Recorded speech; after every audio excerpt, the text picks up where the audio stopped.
It's August 20th, 2025. I am at Joel Pearl, thejoelpearl.com on Blue Sky, and it's time to get in the weeds. A wonderful Wednesday here in the city of Toronto. It's overcast. Where's the rain? It's all over the place. It's getting cool here, but not the cool. I'm going crazy. Jeremy Lambert's here. He's a little less crazy. How you doing, pal?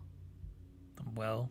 I've been listening to the Chance album as recommended by some of our viewers and Phil. I mainly listen to Phil, not our chat. But I've been listening to the Chance album. I've been watching Victor Olofsson highlights. And nothing about wrestling. Sounds perfect. Yeah. I spent my day off, unfortunately, doing wrestling-related things. Sounds terrible. It was. Well, I had to do notes for the interviews that I did in Ottawa. No. 3 of them, by the way, are in the back end on the main channel if you want to start working on those when you get a chance. All right, just making sure. I do enough work. You can start working on those. It ain't me. I'm just talking about the articles that the team's going to do. Just start sending them to the team. Be like, hey, here you go. Have at it. Yeah. There's that. And what else did I do? I was looking for a hotel for Dynamite in London, Ontario next month. If anybody in the London, Ontario region has friends who work at hotels that have availability for that night, Dynamite's on the 17th of September, let me know, because A, those prices are shooting up, and B, those vacancies are going down real quick, and they went quicker than I thought they would. So I'm trying to figure out what that's going to look like. I got the back and forth is covered. That's fine. I got points on that. But now I'm just trying to figure out the hotel thing. So that was the bulk of my evening while I listened to pieces of NXT. I don't know what to tell you. That was a show that existed. It's always a show that exists. It's true. WWE, if nothing else, is just something that exists. Sure. No, I was hoping you'd fill this void because there's also some sirens going on in the background. You didn't know. I was just kind of hoping that you would have, but we didn't do it. So here we are. The setup wasn't great. The WWE just exists. What am I supposed to add to that? Sometimes you pick it up and you add to the insanity that is the WWE product. Sometimes you get it. Sometimes you don't. It's okay. See? This show is just going to be filled of like dropped balls and awkwardness. That's my favorite part of this whole show. When we just sit and stare at each other for 2 hours and wonder what the next one should be saying. Someone's saying rent a Tesla and sleep in it. It's probably cheaper and maybe cozy. I won't be doing that. I'm just going to I'm just going to find a spot. There are spots in London to rent. I'm just trying to find if there's one close to the venue, because the venue is also close to the train. I'm taking the train in because it's a 2-hour train ride. And again, I have points, so I'm doing it that way. So I'm trying to stay like in the vicinity so that I don't have to Uber around and I don't have to deal with any other things, and just there, in and out, because it's a 1-day event. That's it. It's Dynamite. I come, I go. That's it. But I'm not going to rent a Tesla. Just buy a cot and just sleep on the ground. Unfortunately, that's all too common in the city of London, and those people are looking for a roof. Oh, I don't want to fit in. I just want to go and come and go. All right. Well, good luck. Do you want to come to London? No. Why? You want to stay? It does. It's true. What are you? We going halvesies on a room or something? Is this what you're trying to do? Well, you could probably find a spot. You can sleep in a bathtub, right? I don't want to. All of this sounds bad. Why am I gonna pay half and then sleep in a bathtub? I don't know. Love of the game or something. I don't love the. Kenny might be there. Kenny who? Exactly. And Cope. You like Cope? Christian. We like Christian. Yeah, I've seen. By the way, though. I had no clue that Sean was doing an interview with Kip Sabian the same day that we said nice things about Kip Sabian. So good for us. We always say nice things about Kip Sabian, though. So it's true. It was just one of those weeks where it was like out of nowhere. It's fun. Yeah. Not Kenny McIntosh. No, he's where they are now. This is a month Kenny later. McIntosh. I would go see Kenny McIntosh. Well, then hop on a plane and head over to Glasgow. No, that's where they are tonight, right? Yeah, they're in Glasgow, in Scotland. Yeah. Got to get my hands on one of those live links. One of those Periscope episodes of Dynamite. Yeah, send that my way if you get it. You bet I will. Yeah. The people I talk to are currently in the middle of doing work things, and they're not all available right now. So I get it. Joel won't sleep on a cop and wants Jeremy to sleep in a tub. Yeah, it's give and take, ebb and flow. I don't feel like this is, working out best for me. So They will. I mean, and I got to spend a bunch of money to get there. you can drive. It's London. Things are cheaper. The dollar, things like that. I'm like tired of driving, honestly. Anything that's over like an hour driving right now, I just don't feel like doing it. And I'm typically someone who likes to drive. Between like June and July, I drove just way too much, and I just don't feel like driving at this point. Have you considered sleeping? I've considered it, but it's become more difficult with the kids back in school because I don't sleep at all now. That's fair.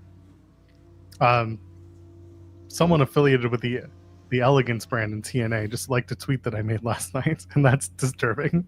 George Iceman? It was Iceman. So the tweet was, please refer to them by their stable name, the Elegances. I like how you were trying to like hide who it was when we all knew it was whatever. It was Iceman. Iceman. It's like, what are we doing here? I think Dana Brooke is looking at your tweets. Could you imagine? Maybe. I don't know. That's fair. It could have been Maggie. Could have been Heather. Yeah, could have been, but it wasn't. I made a quip about Heather last night, and there were people on the production team who had a good laugh about it. It was basically like, it's nice that I'm really happy, legitimately, I'm happy that Maggie and Heather got a shot on NXT, and now a whole new swath of fans get to notice that Heather Reckless is so goddamn short. she's like 4'7", and people don't realize it because like most women in wrestling are in like the lower 5 foot.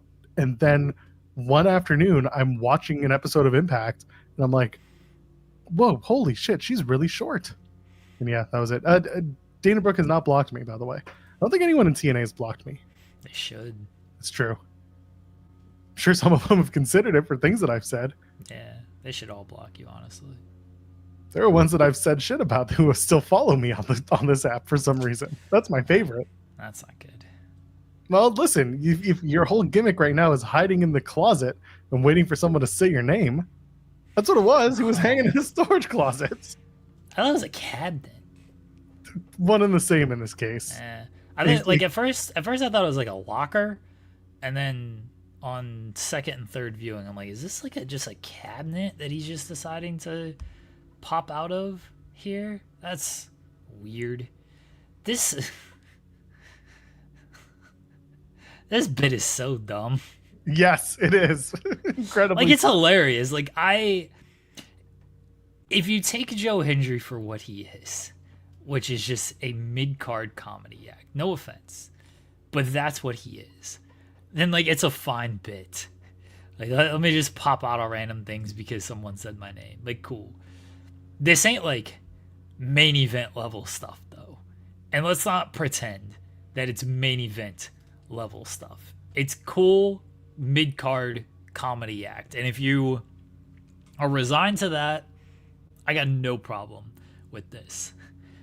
But like, you ain't gonna see, like, The Rock did some comedy. The Rock wasn't gonna be popping out of a locker just because someone said his name.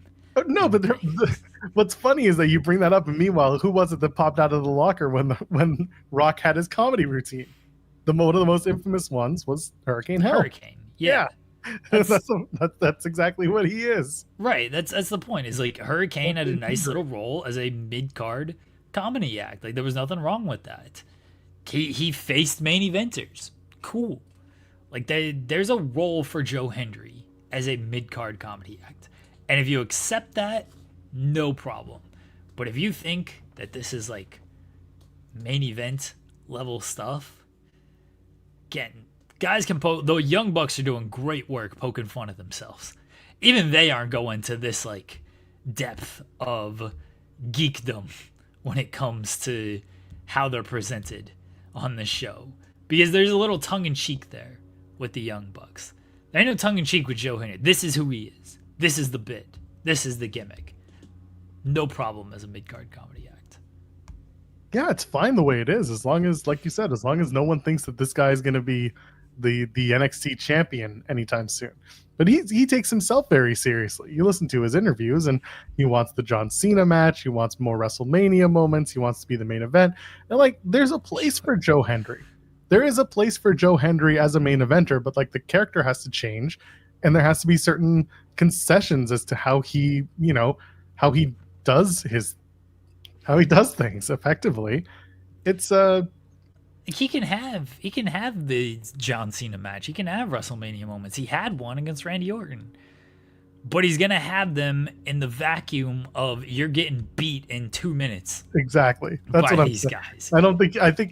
I think he's fine with it at this point, but I think if you ask him in the future, he would have wanted more. He would have wanted a top level opportunity where he actually looks a formidable character or a formidable challenger to any of these people. What's the bet, Zeno Hour? I'll take this bet. As long as Mr. Iguana is around, I don't believe it. I don't see him being world champion. I think 6 months ago, this statement had a lot more credence. But then we saw how they've been dealing with Joe Hendry without a title, without a purpose, just there, popping out of shit. If he gets the crowd behind him, like, there's a chance. And like Graves is saying, Hendry in the bank. Like, if he wins Money in the Bank, yeah, he could become world champion. He may not hold it very long, but like, it could happen. Yeah. But it won't last long. That's the point. It will not last long.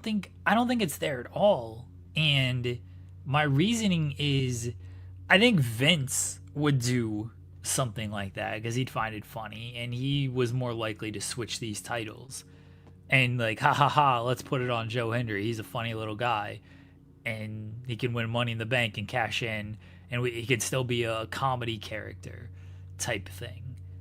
I don't think Triple H sees that as much as Vince would do. Triple H is way more kind of meticulous with the title reign. Sami Zayn talked about this.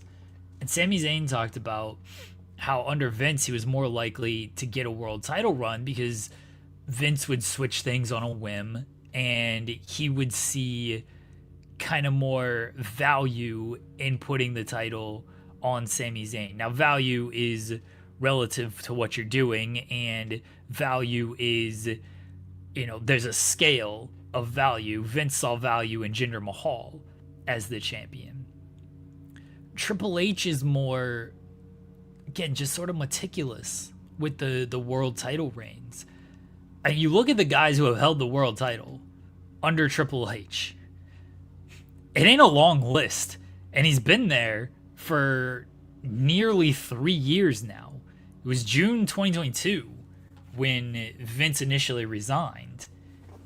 The list is Roman had the title when he took over. Cody, Cena. That's it.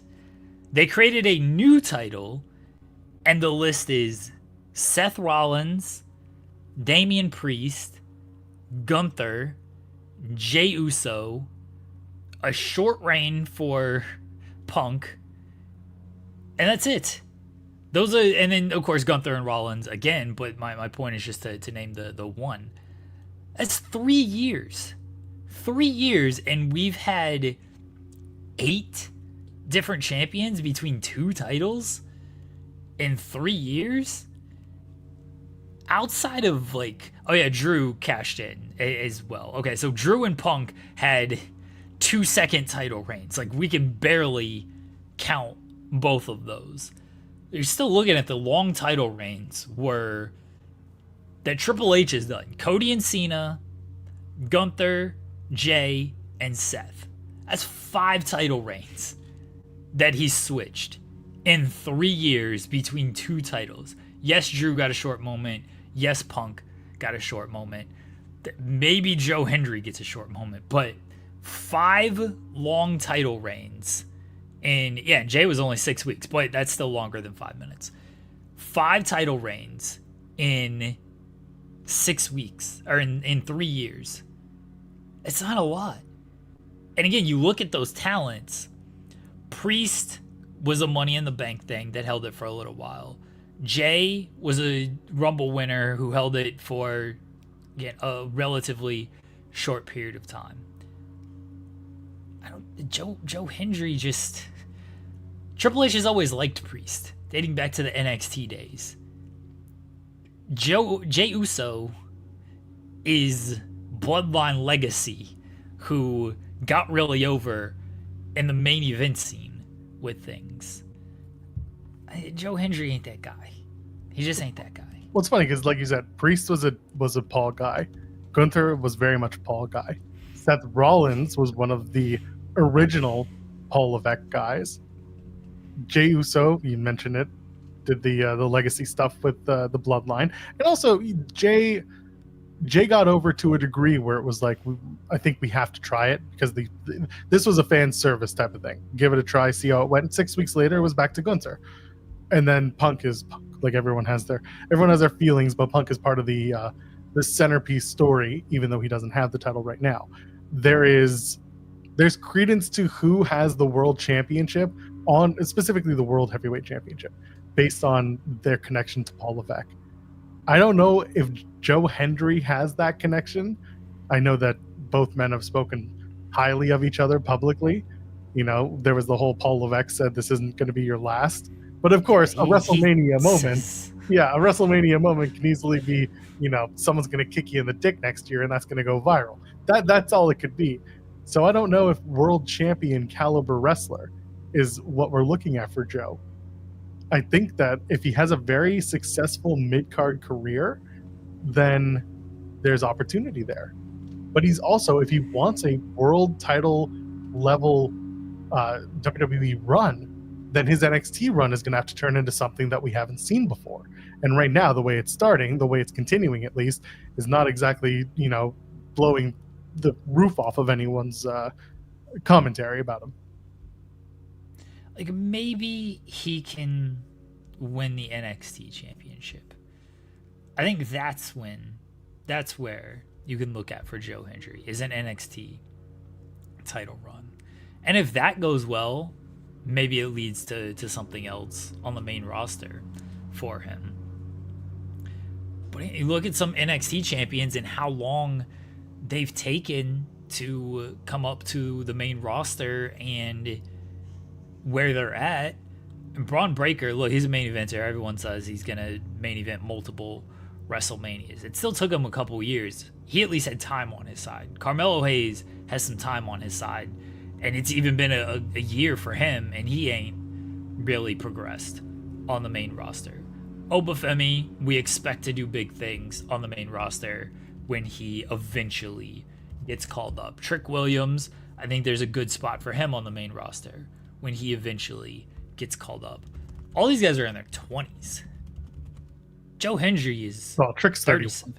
Okay, still on the young side of there's 10 years. 10 years between Obafemi and Joe Hendry is the point, yes. Yeah, Joe Hendry's already 37.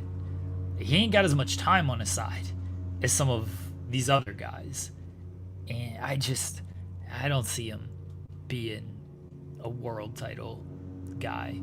I could be wrong. Maybe he wins the world title at some point. Good on him. If he does, right now, he feels like a good mid-card comedy act. Again, nothing wrong with that.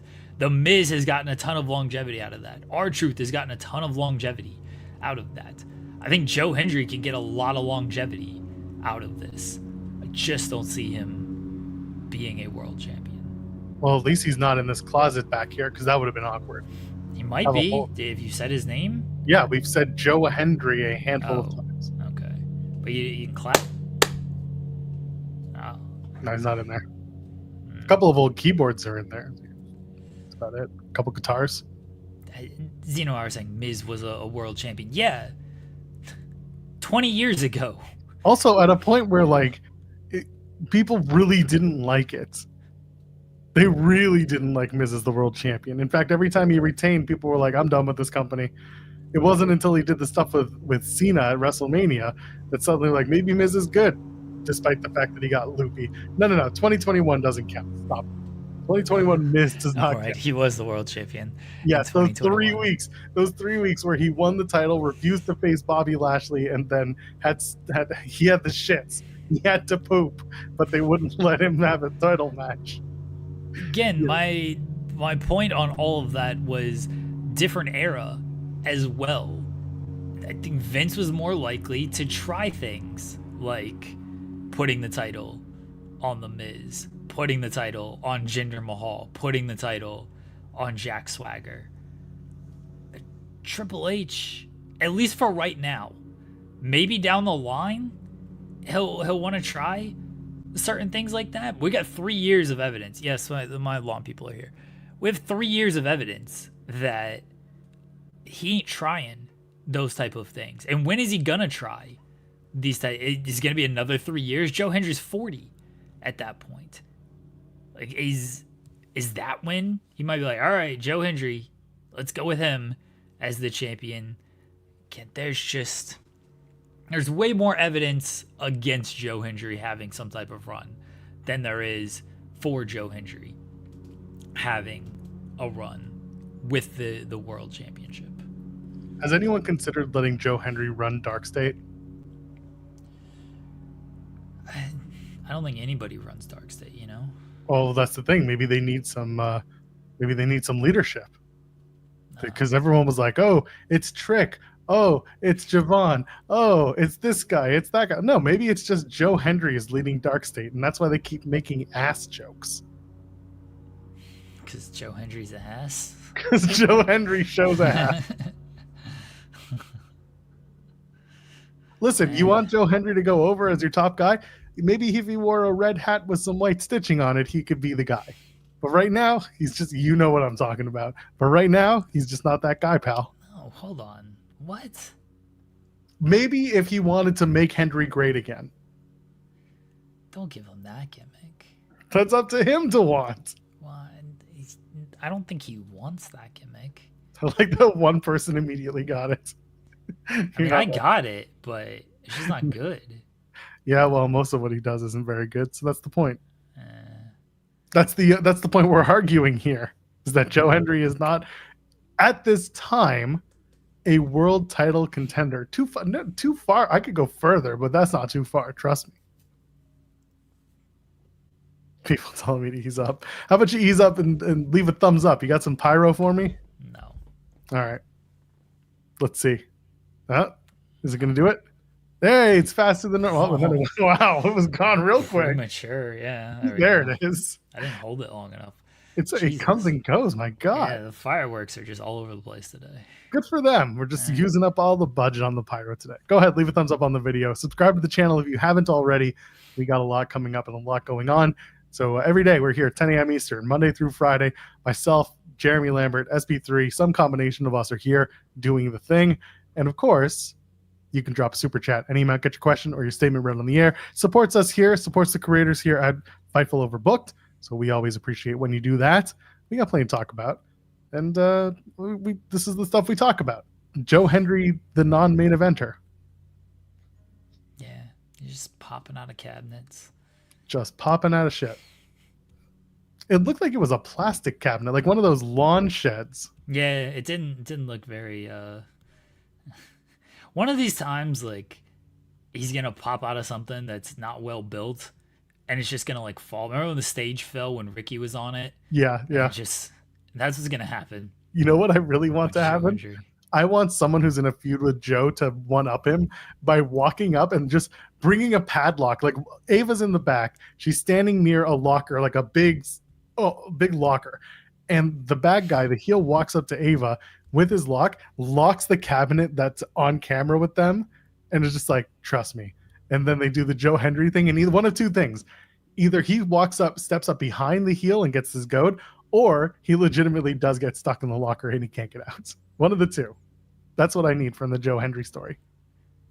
It's a shame Hook isn't going to NXT, because Hook could be backstage with Ava and he could be eating his chips or his pizza or whatever, and then Ava could be like, well, what do you think about Joe Hendry? And then Joe Hendry appears, and then Hook is continuing to eat his chips or his pizza, whatever he's eating. And he just punches Joe Hendry in the face. And then he just says, "Fuck you." Because he would have been in NXT, he'd have to eat a Slim Jim. He'd be sitting there just eating Slim Jims the whole time. They got pizza partnerships. They got chip partnerships. They got partnerships. Do they have chip? I don't know if they have chips. They've had pizzas. They've had like Tostitos and stuff. Man, they could get it. Tostitos. Tostinos. Tostinos. Yeah. Wait, okay. Tostinos? Is that DiGiorno's? No, that's delivery. Oh. Yeah. Right. I can't remember who it was. Either way, there's probably a pizza. But didn't they have Papa John's at one point? Yeah, they had Papa John's just at SummerSlam. Remember?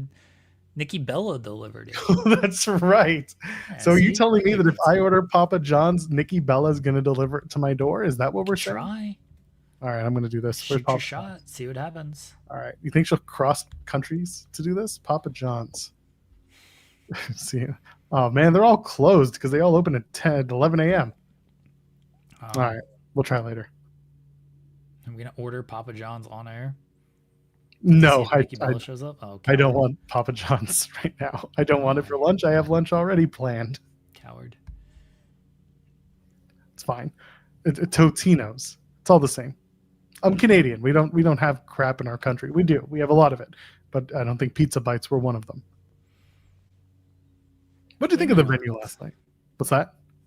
What do you mean you don't have Pizza Bites? Well, we have Pizza Bites. I just don't think we have Totino's. Oh. Okay. Whatever it's called. All right. If we do, I just don't see them. Also, pineapple on pizza is awful. I haven't had it in a while, but I don't think it's terrible. It's awful. It's terrible. The worst thing ever. What do you think of the venue last night for NXT? Running that theater in Philly. Dude, I thought that crowd sucked. I mean, so sorry, what am I trying to say? I understand why the crowd would have sucked because the ring is like the front of the venue on the stage and they have to watch most of the show staring at ass because the hard cam is on the stage with them. It's not anywhere, like it's not in the balcony. It's not, they're playing to the camera and the camera is opposite the audience. So most of the talking segments, like Jordan Grace is doing her promo and she's facing the camera and not the audience. So the audience is like looking at a big screen, I assume, that's above, where the cameras are.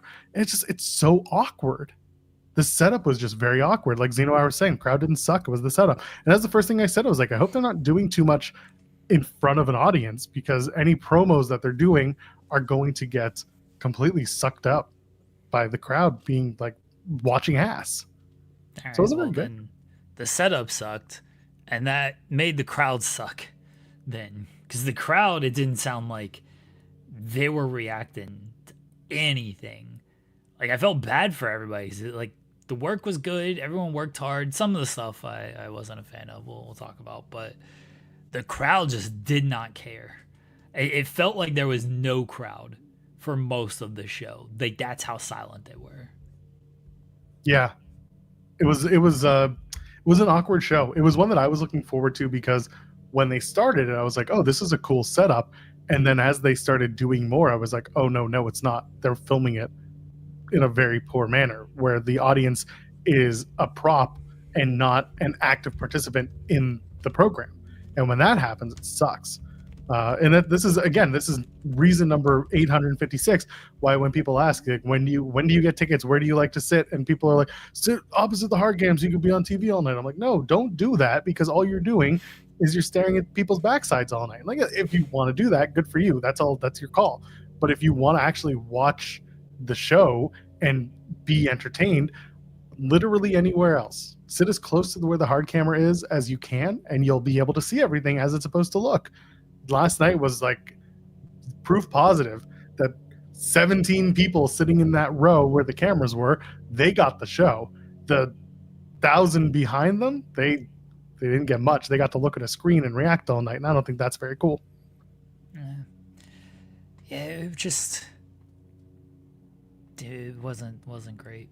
Like, the crowd wasn't great. The setup wasn't great. It was And it made just for an overall like awkward night. Again, I don't think there were certain parts of the show I didn't care for, but I think the in ring stuff was largely fine.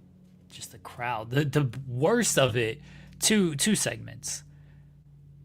The Chelsea and Ethan Page segment was hilarious because here you got Tavion and Tyra, and they're trying to be like all America and Philadelphia, and the crowd is just like, can we just hear Chelsea Green talk? Like, we just want to pop whenever Chelsea Green talks. That's it. I felt bad for, and again, maybe they were making some noise, but Tavion's like, this is Philly. This is where we fight. This is extreme. You know, Philly has to work for things. And the crowd just did not care. They were like, anyway, when's Chelsea going to make like a funny quip? And we can be like, ha ha ha, Chelsea rules. That's all they cared about. So I felt bad for Tavion and Tyra. The Jordan and Blake segment, the crowd didn't care, and I didn't think it was very good either. I like Jordan Grace, fantastic wrestler, thinking too much during the promos. She, like, Blake Monroe was kind of right when she's like, you're just like playing wrestler right now. Like, that's how it felt with Jordan cutting this promo. I'm like, oh yeah, she's thinking about what she has to say. She wants to make sure she delivers it correctly, and it just did not come off very natural. Blake at least felt natural with what she was saying and her delivery, and it felt more authentic. Jordan just felt like she was reading from the teleprompter, and the crowd didn't care about any of it. Like, that was when it was really noticeable that this crowd just was not making any noise. And I didn't think it was the performers, because Jordan's typically pretty over, Blake's pretty over.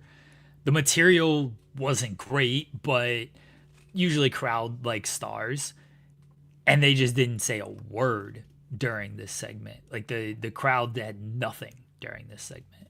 Yeah, I largely agree. And with Jordan, her promos have never been what people know from her.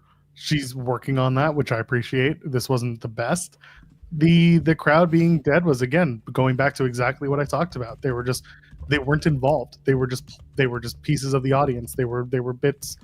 And if you're stuck there, that's the best you get.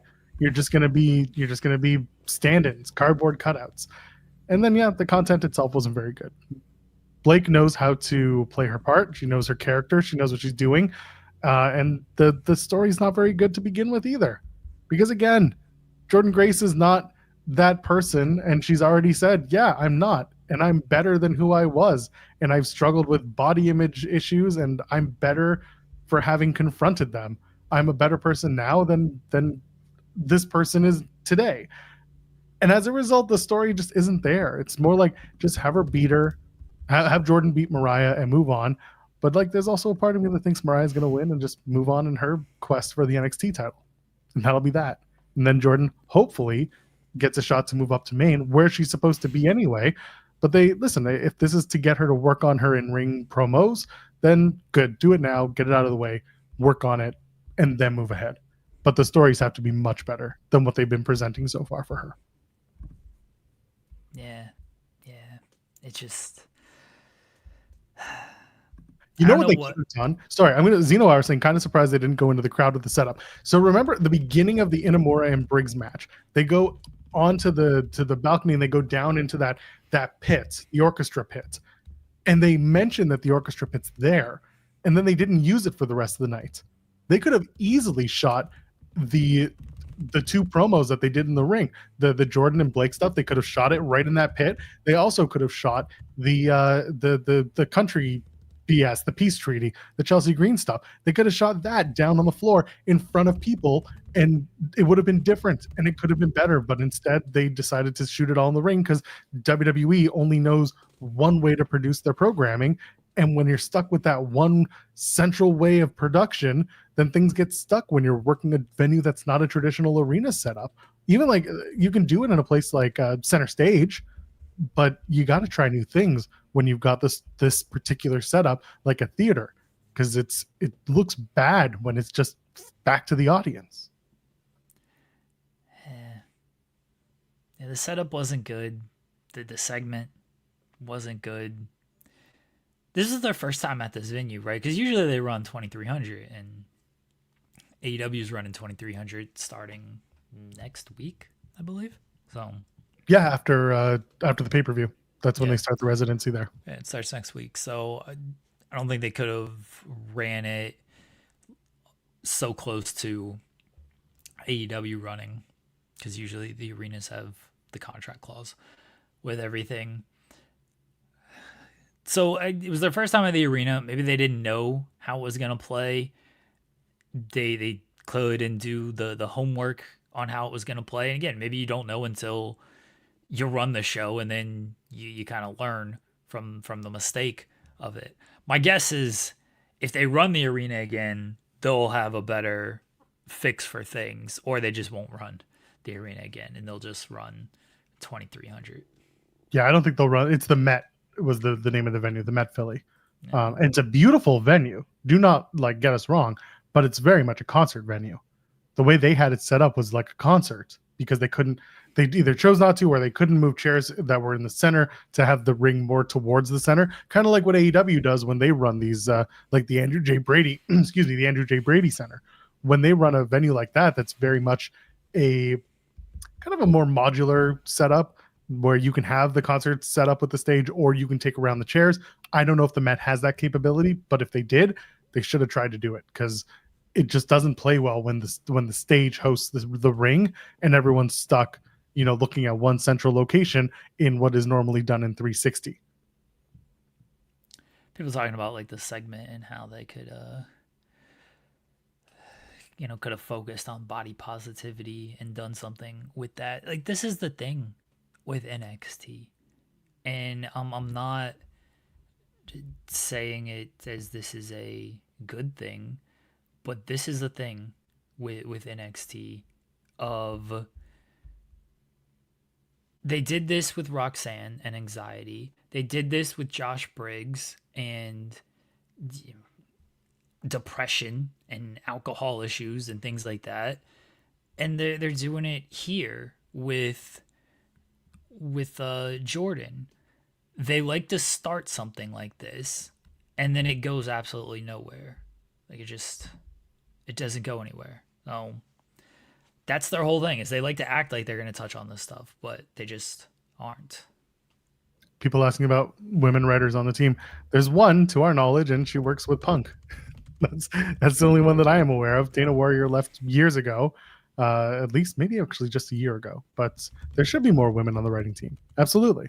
They've tried to bring in women at one point, but a lot of them knew their value and left because they weren't either getting respect or they weren't getting compensated enough, or they just got fired. That did happen. So I agree. There should be more women in those writers' rooms. There should be more of them in any writer room. But this is one time where, yeah, it's very clearly needed in wrestling because there needs to be just a different voice trying to write, especially for some of these women's stories where it's just like all women hate each other. That's good enough for us, but like that's there's no substance to that.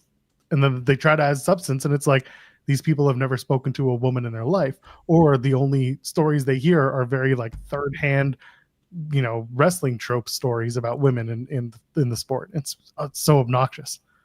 It's not good. Yeah. And too much talk. NXT, more on man's not hot.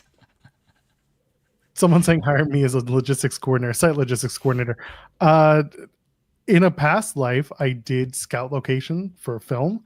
Not often. I did it maybe like 3 times, and I didn't love doing that job. I love looking at venues. I love kind of putting things into spaces and seeing how it plays out. I don't know if this is something I would do well at. I think in AEW, I think guys like Koshe Irby is doing a good job. I think that who was doing it before for AEW? Do you remember his name? The guy who was doing venue scouting. He's now working for the. Oh yeah, he's now working in New York. Yeah, that guy whose name suddenly escapes me, but the guy who works right now in Brooklyn at that venue, he also did a good job with a lot of those venues because he had good relationships with them.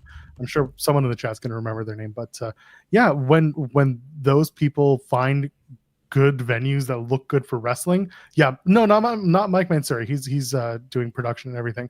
Yeah. There was someone who booked the venues, and no, it's not Mike Mansouri. Someone who booked the venues. Stop it. It's not Mike. Chat. They're catching up. It's fine. Regardless, yeah, that guy did a good job as well. But yeah, I couldn't be that guy. Would I try it? Sure, but I just don't have that. I don't have that that mindset when it comes to wrestling until I see it. And now I saw it last night at the Met, and I was like, no, there are better ways to do this. I don't know why they landed on the Met. You're very much could have been that 2300 was not available for whatever reason. And what do you mean, whatever reason? well, no, because listen, I don't think that AEW has an exclusivity clause that I know of. It's not an exclusivity clause. It's Thank you. By the way, it's Rafi Morphy. Thank you, okay. Drew.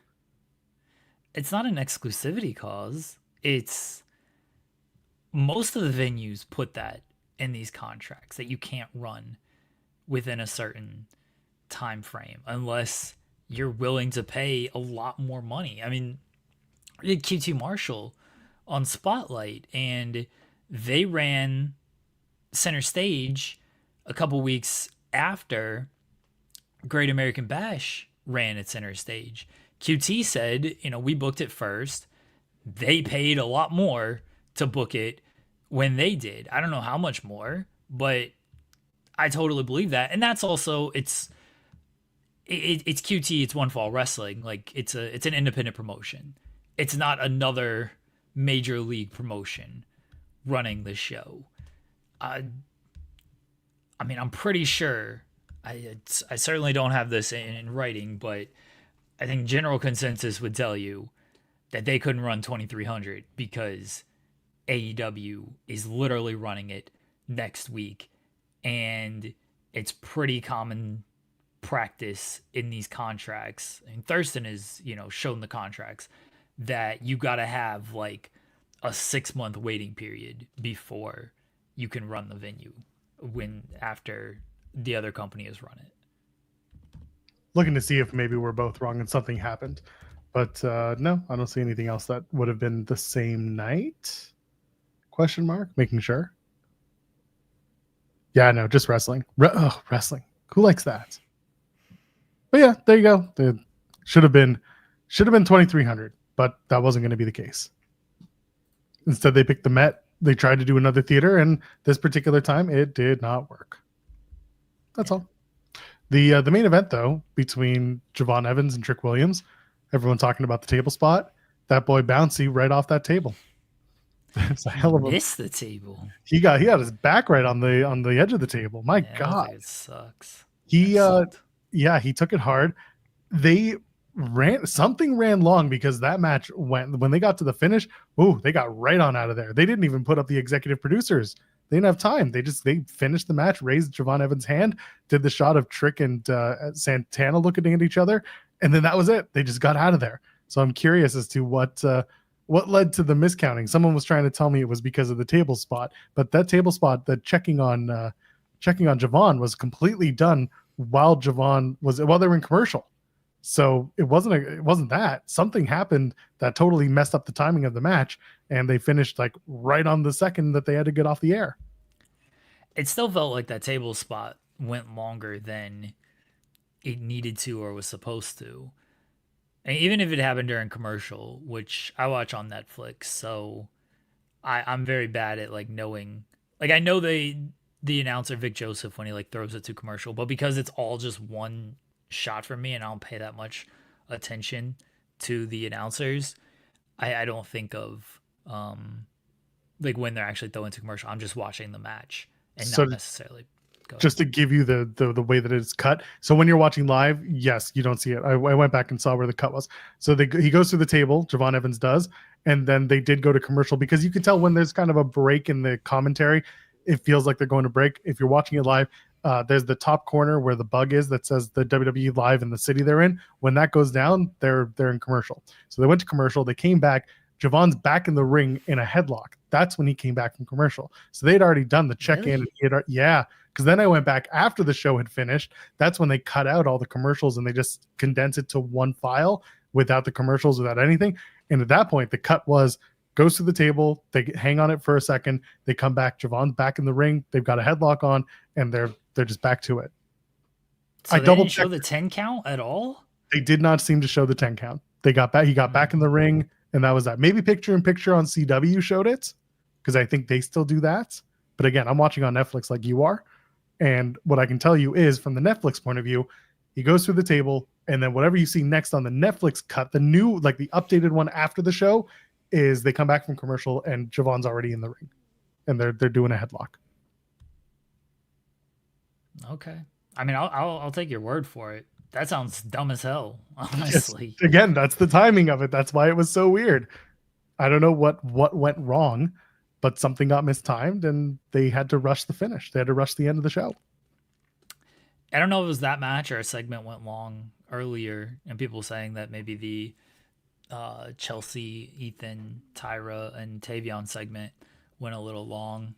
That segment, that and the Jordan and Blake segment felt long, and maybe it's just because the crowd was so silent for it that it felt long. If it just felt long, because if the crowd's not making noise, then a lot of segments and matches feel much longer if people just aren't into it with everything. So, and maybe something earlier in the show went long and they had to cut a little bit, because yeah, you're right that the show definitely ended very abruptly. It's like Javon's hand is raised and then we're out. I didn't even notice that there was no executive producer, but again, I don't pay attention to that shit because I think it's kind of stupid. But either way, Javon Evans is getting the title shot. Obafemi at Heatwave this Sunday, and Trick and Santana are on their next collision course.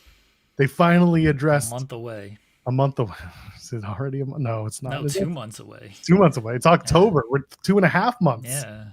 Because the show's not till the 12th of October. My God. I think the Victory Road. That's true. I think the Victory Road match, which is September 29th, whatever that special is, it's the 26th. They're in Edmonton. I think that's a tag match for that Victory Road pay-per-view for the PLE. And that's Santana and, oh my God, I think it's Santana and Macklin taking on Trick and his next challenger, Macklin's next challenger, which you find out. It's not Frankie. I'm actually happier with who the challenger is. You'll find out with the if you watch the show on Thursday, or you just read the taping spoilers, you can kind of read the tea leaves. It looks like that's it. It's going to be a good tag match, but they're just killing time to get to the pay-per-view, to get to October, and killing time they are. So Santana showing up did not surprise me. Macklin's the only NXT or the TNA champion that has not been on the show, like the only champion that has not appeared on NXT yet. The only one. The tag champs have been there, TNA and the world champs. He's the international champion, and they haven't gone to international waters yet, so Macklin can't appear. It's amazing. It's amazing that he has that title and he does not defend it internationally. It's great. Oh, it's good. But yeah, I think you know what it should have been for the Ethan Page and Chelsea one. You know who should have been on the other side of this? It should have been Macklin. It should have been Macklin. And you know what? This is one time where I really wish Deanna was still in TNA, because Macklin and Deanna against Ethan Page and Chelsea Green would be so much fun. Can't happen for multitudes of reasons, but like it would have been such a fun little tag team story to tell with those four. And then you're beating your international champion. Or at least you got the North American champion, or maybe Deanna wouldn't be a champion at that point, and you could do something with her and Chelsea. There's something there. Yeah, Deanna versus Chelsea. That's not so bad. Yeah, that would be fine. It's not happening. It's not happening. Yeah. But I just thought about it last night while I was watching. I was like, how much more fun would this have been if it had been like this setup? I mean, not to take away from Tavion Heights and Tyra May Steele, but like, it was just one of those like, man, could have been cool, but they're not going to do it.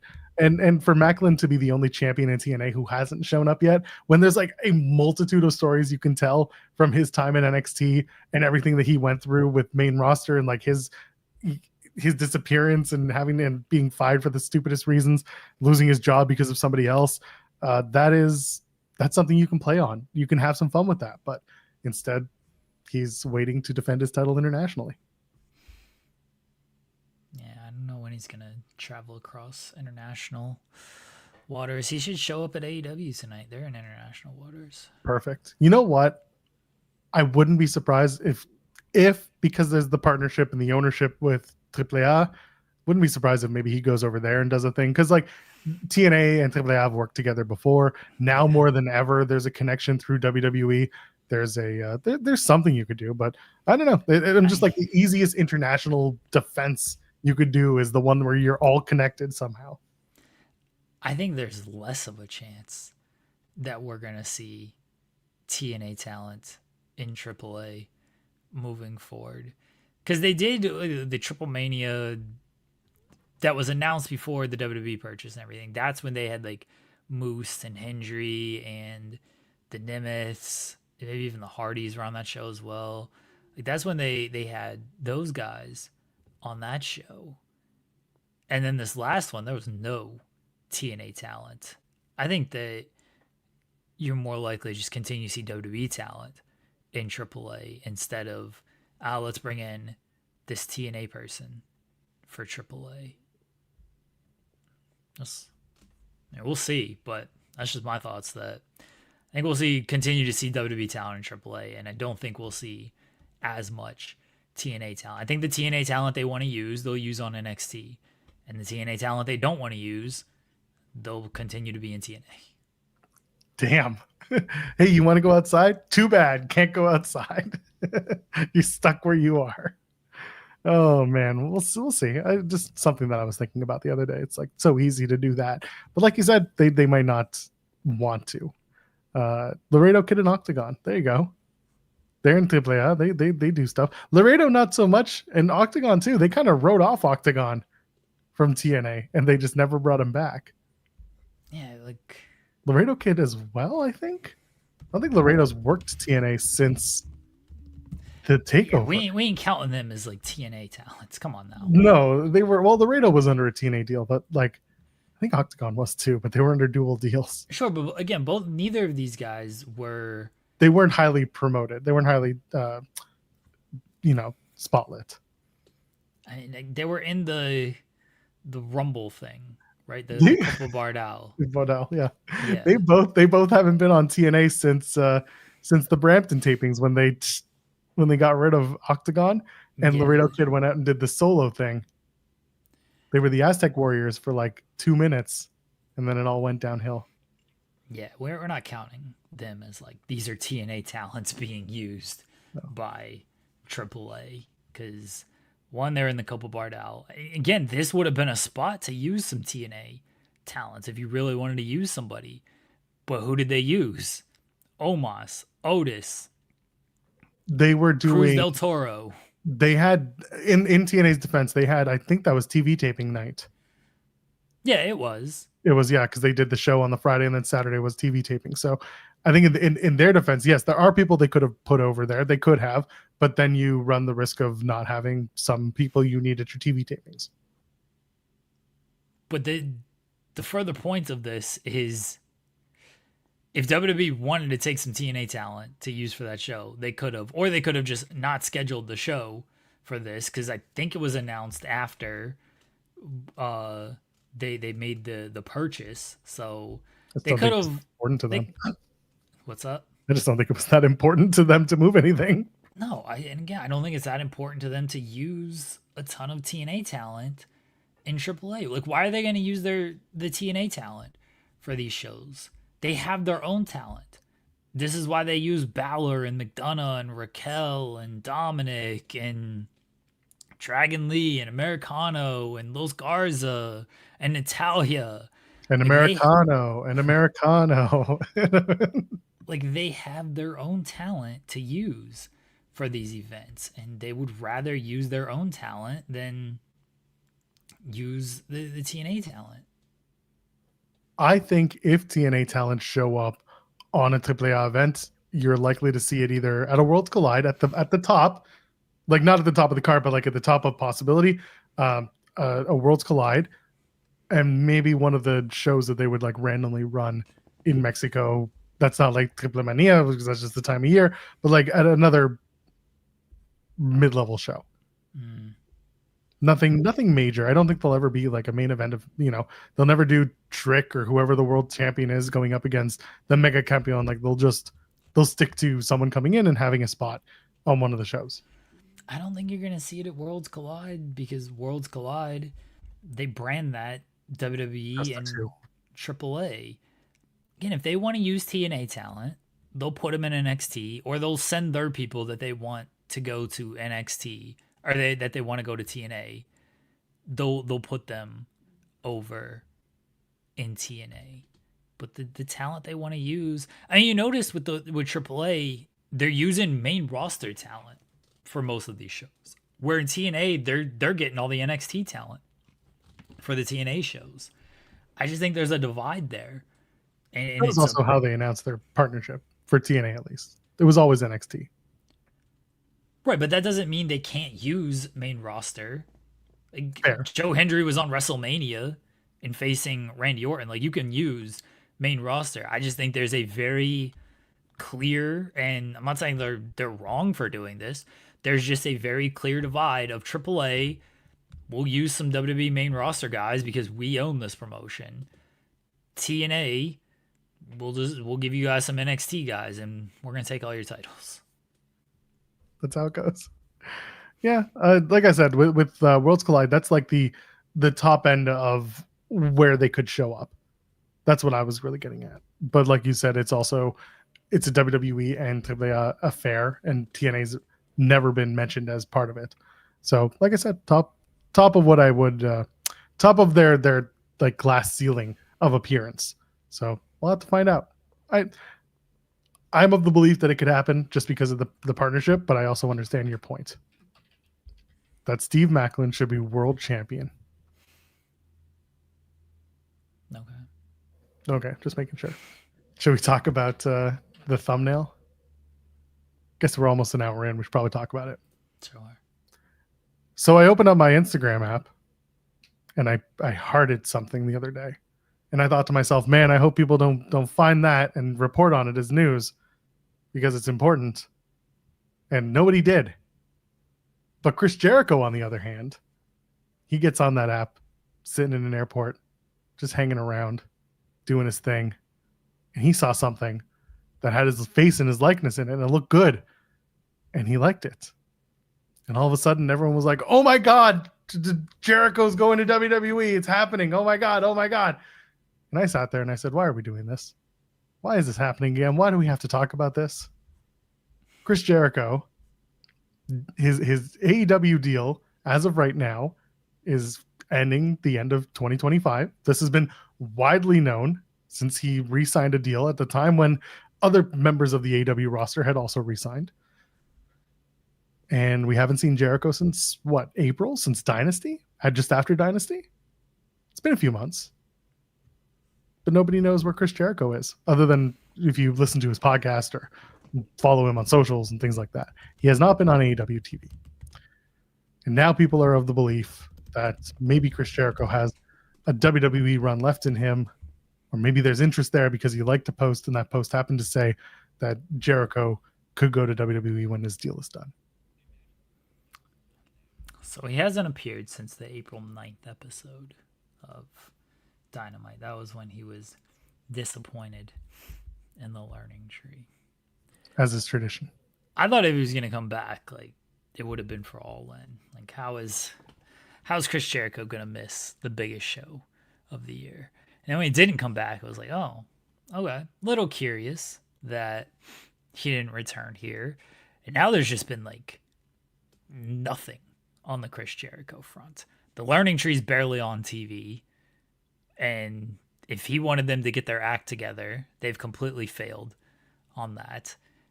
It doesn't feel like there's any real story there with Jericho. Now, look, Jericho can just come back in and be like, you guys still failed. I'm dropping you. I'm going to be solo Chris Jericho, or whatever he wants to do. Like, yeah, I understand they're on television, but like, what are they actually doing on television? They're having matches. It's fine, but they ain't Okay, sorry. Everyone's correcting me that they are on TV. Yes, they're on TV every week. Please name me something substantial they have done besides lose a bunch of matches. They're going after the Bang Bang Gang. All right, sure. They're going to lose a bunch of matches. That's what they're largely doing. They're still failing. This is my point. Sorry for not making this clear.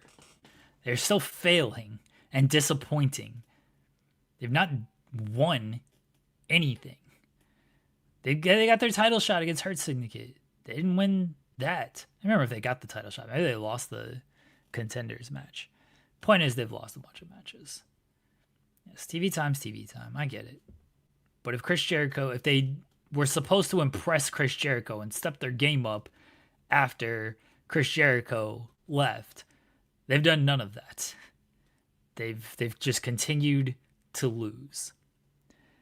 Okay, maybe Jericho can come back and be like, you guys have still lost a bunch. You've continued to disappoint me. You didn't take any lessons that I've stated to you.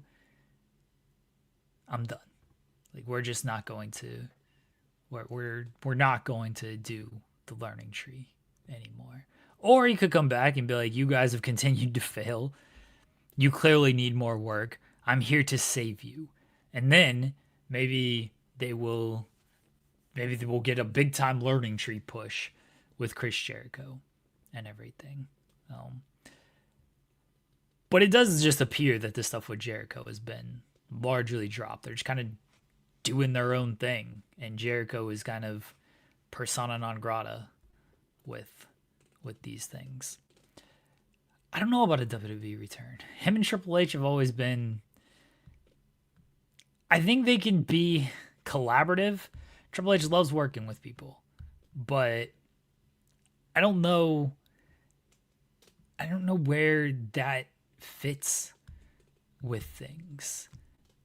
I don't think Jericho would get the freedom that he has in AEW.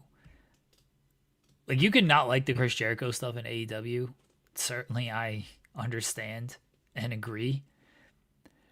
But he gets to do what he wants to do in AEW. I mean, that was the whole basis of the learning tree, is people rejected what he was doing. And then he said, all right, I'm going to make this meta and tongue-in-cheek. And he got to do this whole thing. And kind of got over until it didn't. And it didn't really elevate anybody because, yeah, Brian Keith and Big Bill got TV time, but they were always kind of background for Jericho. Again, they lost a bunch, so that didn't help with anything. Him liking the Instagram is just very funny because it's a very like NBA thing of when a player will like a post of like, oh man, the Lakers should trade this person. LeBron just like likes it, and then he's got to apologize, like, oh, my fingers are too fat, and I accidentally liked that. That wasn't LeBron who said that. Who said that? It was probably Durant. I'll just blame Kevin Durant because fuck Kevin Durant. It's like, oh yeah, I was just scrolling too fast and he accidentally liked it. Maybe that's all that happened with Jericho. He was just scrolling too fast and he accidentally just hit the like button on Instagram. It's just funny to me that it became a conversation because he liked it. Wasn't very there NBA? Wasn't there a story with Triple H liking a Sportskeeda post once upon a time recently? And people got all excited about it. Oh man, Triple H. I gotta look it up now. It was something silly. Yeah, seemingly likes an interesting post after Tony Khan's accusation against WWE, removes it shortly after. This is from August 17th, 2024. So a year ago. On Twitter, several users noticed that Triple H had liked a post by Sportskeeda on Instagram, which contained an infographic showing a remark of Tony Khan made earlier today regarding whether WWE was still doing contract tampering. According to Khan, this was still happening. Here we go. Wrestle Purist has it. So he liked, the tweet was Tony Khan on the Levitard show saying, quote, I don't think that it has. I say it's still happening. I will reserve all rights when it comes to that, but I don't think that it has stopped. I'll leave it at that. And Triple H allegedly liked that post and then took it down. So it's the same. This is why I don't like doing this shit. And you and I have talked about it too, where it's like social media posts being treated as big news stories are often just like almost non-stories. And then this isn't, me taking shots at Dave Meltzer or anything, but like Dave now leaning into it and saying like, oh, there's a lot of talk there about Jericho. And it's like, well, yes, of course there is, because he's in a contract year, a well-known contract year. It would be a big deal. Him liking a post shouldn't facilitate the conversation of what happens next to Chris Jericho, but now we're doing it. Jericho's also like, Ryan just made this point. Jericho's the type of person that would legitimately just like something. Yes. To get people talking. Yes. And I absolutely thought of that. I never want to give a wrestler too much credit for being smart, but this is one thing that I could see Jericho doing to drum up some sort of engagement, some sort of conversation about him. Yeah, he hasn't been on TV for 4 months now. He's in a contract here. We know he's not leaving until December anyway. Like, he can't go anywhere until December unless for some reason he's let out of his contract early, which I doubt is going to happen. So he's not going anywhere anytime soon. But if he wants to get his name back out there, whether it's setting up a return or it's setting up him leaving, this is a way to do it. Because he doesn't talk about AEW on his podcast, really. And he barely has wrestler interviews anymore. And so much of them are just evergreen kind of stuff. Like, it's not like current kind of conversation with things. He's not posting on social media all that much. Well, he's active on Instagram, but it's mostly promoting stuff. Yeah, but it's Fozzy stuff. Yeah. It's Fozzy stuff, and it's like he's doing a live talk as Jericho at like Scarefest. He's doing a bunch of those shows where he's going to Scream shows and whatever, like doing spooky stuff. Right. So this is a way to get his name continued to be out there without actually doing a whole lot. Again, Jericho is pretty smart when it comes to this stuff. I know you don't want to give wrestlers credit, but wrestlers they know how to drum up interest, if nothing else. Like, that's the basis of wrestling in a lot of regard, is how do I get people interested in what I'm doing? How do I be the center of attention? Yes, absolutely. Yeah. So if Jericho did it on purpose, smart man. If he did it accidentally, I think it worked out for his brand. Let's not call him smart. He's aware. It's pretty fair. However you want to phrase. He's sentient. I hope he comes back at Forbidden Door. Just, he's the Forbidden Door. Because he kind of is. Yeah, he's the one who really started that conversation in modern times. Yeah. Yeah, when he went to New Japan when he went to New Japan, when everybody thought he was just going to come back to WWE, when he was at the first All In, when everybody thought it was at WWE, and then when he officially signed with AEW, like, yeah, he kind of is in some ways the Forbidden Door. So him returning at Forbidden Door would make sense with things. He's going to help MJF win the title. Really, really get people talking, and really get the crowd against him. An MJF and Chris Jericho reunion. See, I thought he was more likely to screw Tanahashi out of winning it for his team in that multi-man cage match. Oh, Jericho is part of the Death Riders. I think they were aligned a little bit as earlier in the year, and people were like, "This doesn't make any fucking sense." Yeah, the learning riders, the Death Tree. Yeah, we need another Jericho MJF musical for all of this. One more time, baby. Best work. One more time. I've talked about this before, and you also mentioned this just now. The wrestling guests on Talk is Jericho have been few and far between. So this is April 2nd. He's still on TV. Harley Cameron's the guest. After that, Jeremy Brodauer, who's with Jazzwares and does a lot of the AW action figures, he's on the show talking about the LA Fires. That's April 4th. April 16th is Kevin Knight, just signed with the company, so he did that show. After that, you don't find anyone on the program until Soraya did one, and that was more to promote her show, her Rule Breakers podcast. And she was gone. This was when she had recently announced that she had departed AEW. And then after that, there's the Samosa Joe episode, and that's more, I think, to talk about what he was doing with Twisted Metal. But there was some wrestling talk. I listened to that one. There was, and I think he also said that this is while they were still on air together, or they opened it up with like a joke about having to keep kayfabe. Yeah, and I don't know how recently it was recorded versus released, so I don't know what the timing was, other than to promote Twisted Metal, which was weeks earlier, or whatever it was. So yeah, other than that, he hasn't had anybody from AEW on the show. He's done like a Hulk Hogan memorial, an Ozzy Osbourne memorial, Jerry Morrow, who was a wrestler that he was a big fan of in the territory days. That's about it. Lance Storm and Don Callis and Paul Lazenby, they did something for that. But other than that, he hasn't done anything wrestling related for his podcast, when it typically is. And the joke was, for the longest time, you get signed to AEW and you get the Talk is Jericho treatment. FTR, immediately, Talk is Jericho, did the podcast. And then it became a whole thing. So, man, hasn't happened lately.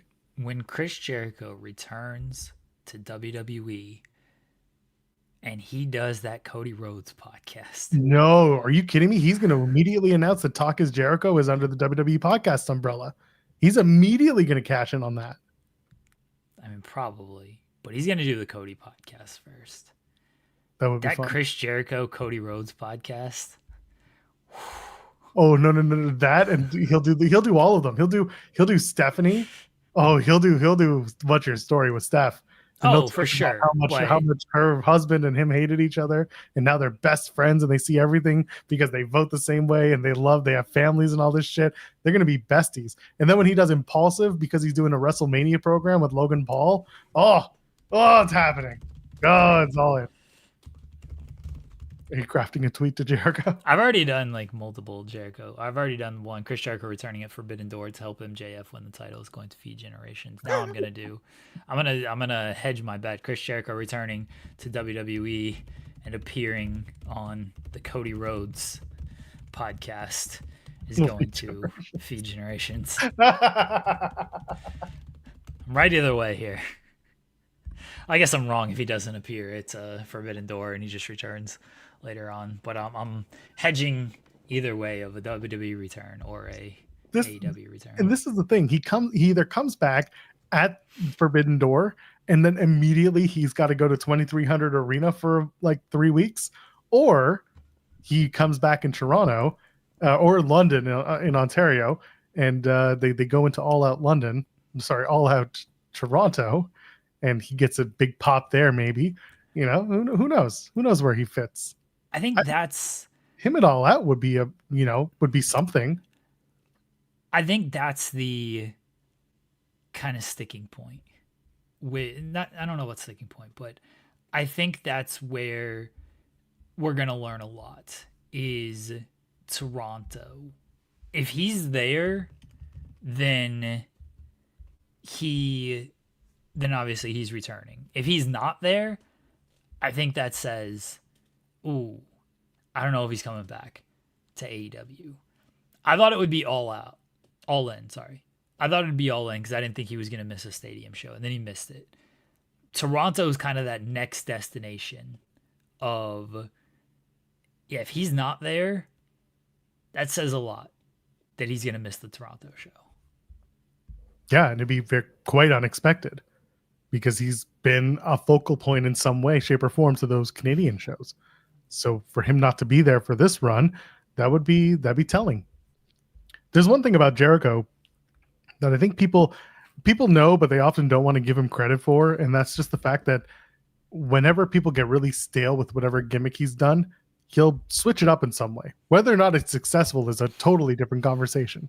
But the fact is, when reading the room, or at least when somebody reads the room with Jericho, he knows to try something different. And I do give him points for pivoting, good or bad. He at least does something, whereas some wrestlers just won't. And they'll kind of weather the storm and hope they stick the landing. Whereas Jericho, most of the time, would get to the point where he would notice it and then be like, all right, try something new. And he wouldn't be afraid to fail. That was another thing with Jericho. He's GFY, that didn't work. But he tried it and it didn't work, so he let it go. That needs to be at least understood with wrestling fans. Is that you can not like the guy for a multitude of reasons, but if you understand that the fact that he's willing to shelve gimmicks or shelve ideas that aren't working, I think that goes a long way when it comes to the Jericho presentation. And like Drew saying in the chat, I thought the Learning Tree was one of his better groups. I think some people will agree with you and some people won't, but the Learning Tree had sticking power. People watched the show because the Learning Tree was, like, for better or worse, getting some heat, getting some reaction. What he does with it afterwards is always the question, because at the end of the day, Jericho always wins. Jericho always comes out on top, and people don't often look better for having worked with Chris Jericho. That's always an issue that people bring up, and rightfully so. Yes, Jericho doesn't put anyone over, even though he's working with all these people. Man, that's pro wrestling, brother. Like, how can I get the most without giving anything to anybody? Rules. That's why Jericho's a master when it comes to this. I say that as a compliment, parentheses compliment. Jericho is a master when it comes to this stuff. Henry asking, is that Jericho's fault or the talent? It's both, and it's also technically you can put the blame on Tony as well, because Tony is the be all end all when it comes to creative. He's the stopping point. And if Jericho is getting over in spite of the talent, then someone has to speak to Jericho and be like, who are you doing this for? And also, Tony loves Chris. This has always been when Chris Jericho landed in AEW, Tony Khan was extremely happy about that and gave a lot of creative capabilities to Chris Jericho. And like, that's understood. There's a reason why. Again, Jericho doesn't have the longevity he has without being able to do the things that he's done in wrestling. So he has a reason to exist. But the talent that he works with, if you're going to say you're doing this to get them over and they don't get over, yeah, there are two conversations, but one of them is, why didn't Jericho work a little harder to get them over in some cases? If they go and they don't try, then it doesn't happen. Yeah, it's a little twofold. Sometimes Jericho doesn't do the best he can, and other times, like, he does his job, but then the follow-up always sucks. And again, and maybe sometimes, like, that's on Jericho, is because, like, the Jericho Appreciation Society, that split sucked, and that didn't benefit anybody. Nobody actually got over when they split because they just all left. Like, that's where someone needs to beat Chris Jericho, and no one beat him. And whose idea was that? Was that Tony's idea to, this is how we're going to split the group? If so, that's on Tony. Or was it Jericho's idea of, hey, how about we split the group like this and I don't get beat, brother? If so, that's on Jericho. And a little on Tony, because he's going to be like, no, this doesn't make any sense. But it's a little bit on... It's on Jericho. It's on the booking. A little less on the talent, because the talent can only do so much if they're not given much to work with. There is one last Jericho story that needs to be wrapped up if he is on his way out. And it's Hangman. There is a history there. Oh. The first world title match. Yeah. Jericho beat Hangman. Yeah. And I've said this on shows like years ago when Hangman first won the title. People were like, who should be the next challenger? And I would say Jericho, because they can go back to the story of Chris Jericho saying you're not good enough, and Jericho won. There is a story that you can do that. And Ken saying in the chat, do Jericho and Hangman at Full Gear. I don't hate that idea, because that's Hangman's show. They could do it with Jericho. They crown the champion with Jericho going over at the time. This time Hangman beats Jericho clean, and that maybe that's going to be telling to a lot of people, but at least you get the story across that Hangman is the guy and always has been, and he has overcome so much to get to this point. and that's the end of Chris Jericho's AEW run, at least for now. I don't think I don't think a WWE return, if it's in the cards, I don't think it's long term. I think most people have kind of resigned to the fact that he would come back to AEW, assuming he leaves under good under positive pretenses. But yeah, like Barkov saying, it could be a full circle moment for Hangman. It's there. Hangman should beat him in like 2 seconds. Listen, it could be a UFC main event. Who cares? The people of Newark will just have to deal with it. No, nothing good ever happens in New Jersey anyway. So it's just as well. I don't think that would be. I mean, maybe that would be the main event. Like, if Jericho's leaving and wants to do business the right way, it makes sense. I think people would be upset at a Hangman and Jericho feud, because I think most people see that AEW is just kind of past where Chris Jericho is at this point. So I don't think they're going to love the idea of Chris Jericho going for the world title. Now, he's not going to win, but just being in that spot, I think people are going to be like, they're wasting a Hangman Page feud on Chris Jericho here. What are we doing? And I hope people who are AEW fans will defend the historical reasoning for it. There is a good reason to do it. I get that people don't like Jericho, but if he comes back and there is a story attached to it beyond to start it off, then that'd be fine. Hangman can get, beat up at the end of his match against MJF, and it's a hooded figure, and then the hood comes off and it's Jericho, and we haven't seen him in months, and what's he doing here? Blah blah blah. No, there's definitely a story with Jericho and Hangman. I mean, you mentioned it, and like anybody who knows the history of AEW knows what the story is. That's why, like, if Jericho does come back, but he's only coming back for a short period of time, that is something that makes sense. And we'll see if that's the way he decides to do business. Jericho, for all we know, I mean, he would probably have his mind made up. He probably has his mind made up now on what he wants to do. Contracts are weird. Of can he even talk to WWE at this point? Is it tampering? To go back to that conversation, isn't he's a Barry Bloom original, isn't he?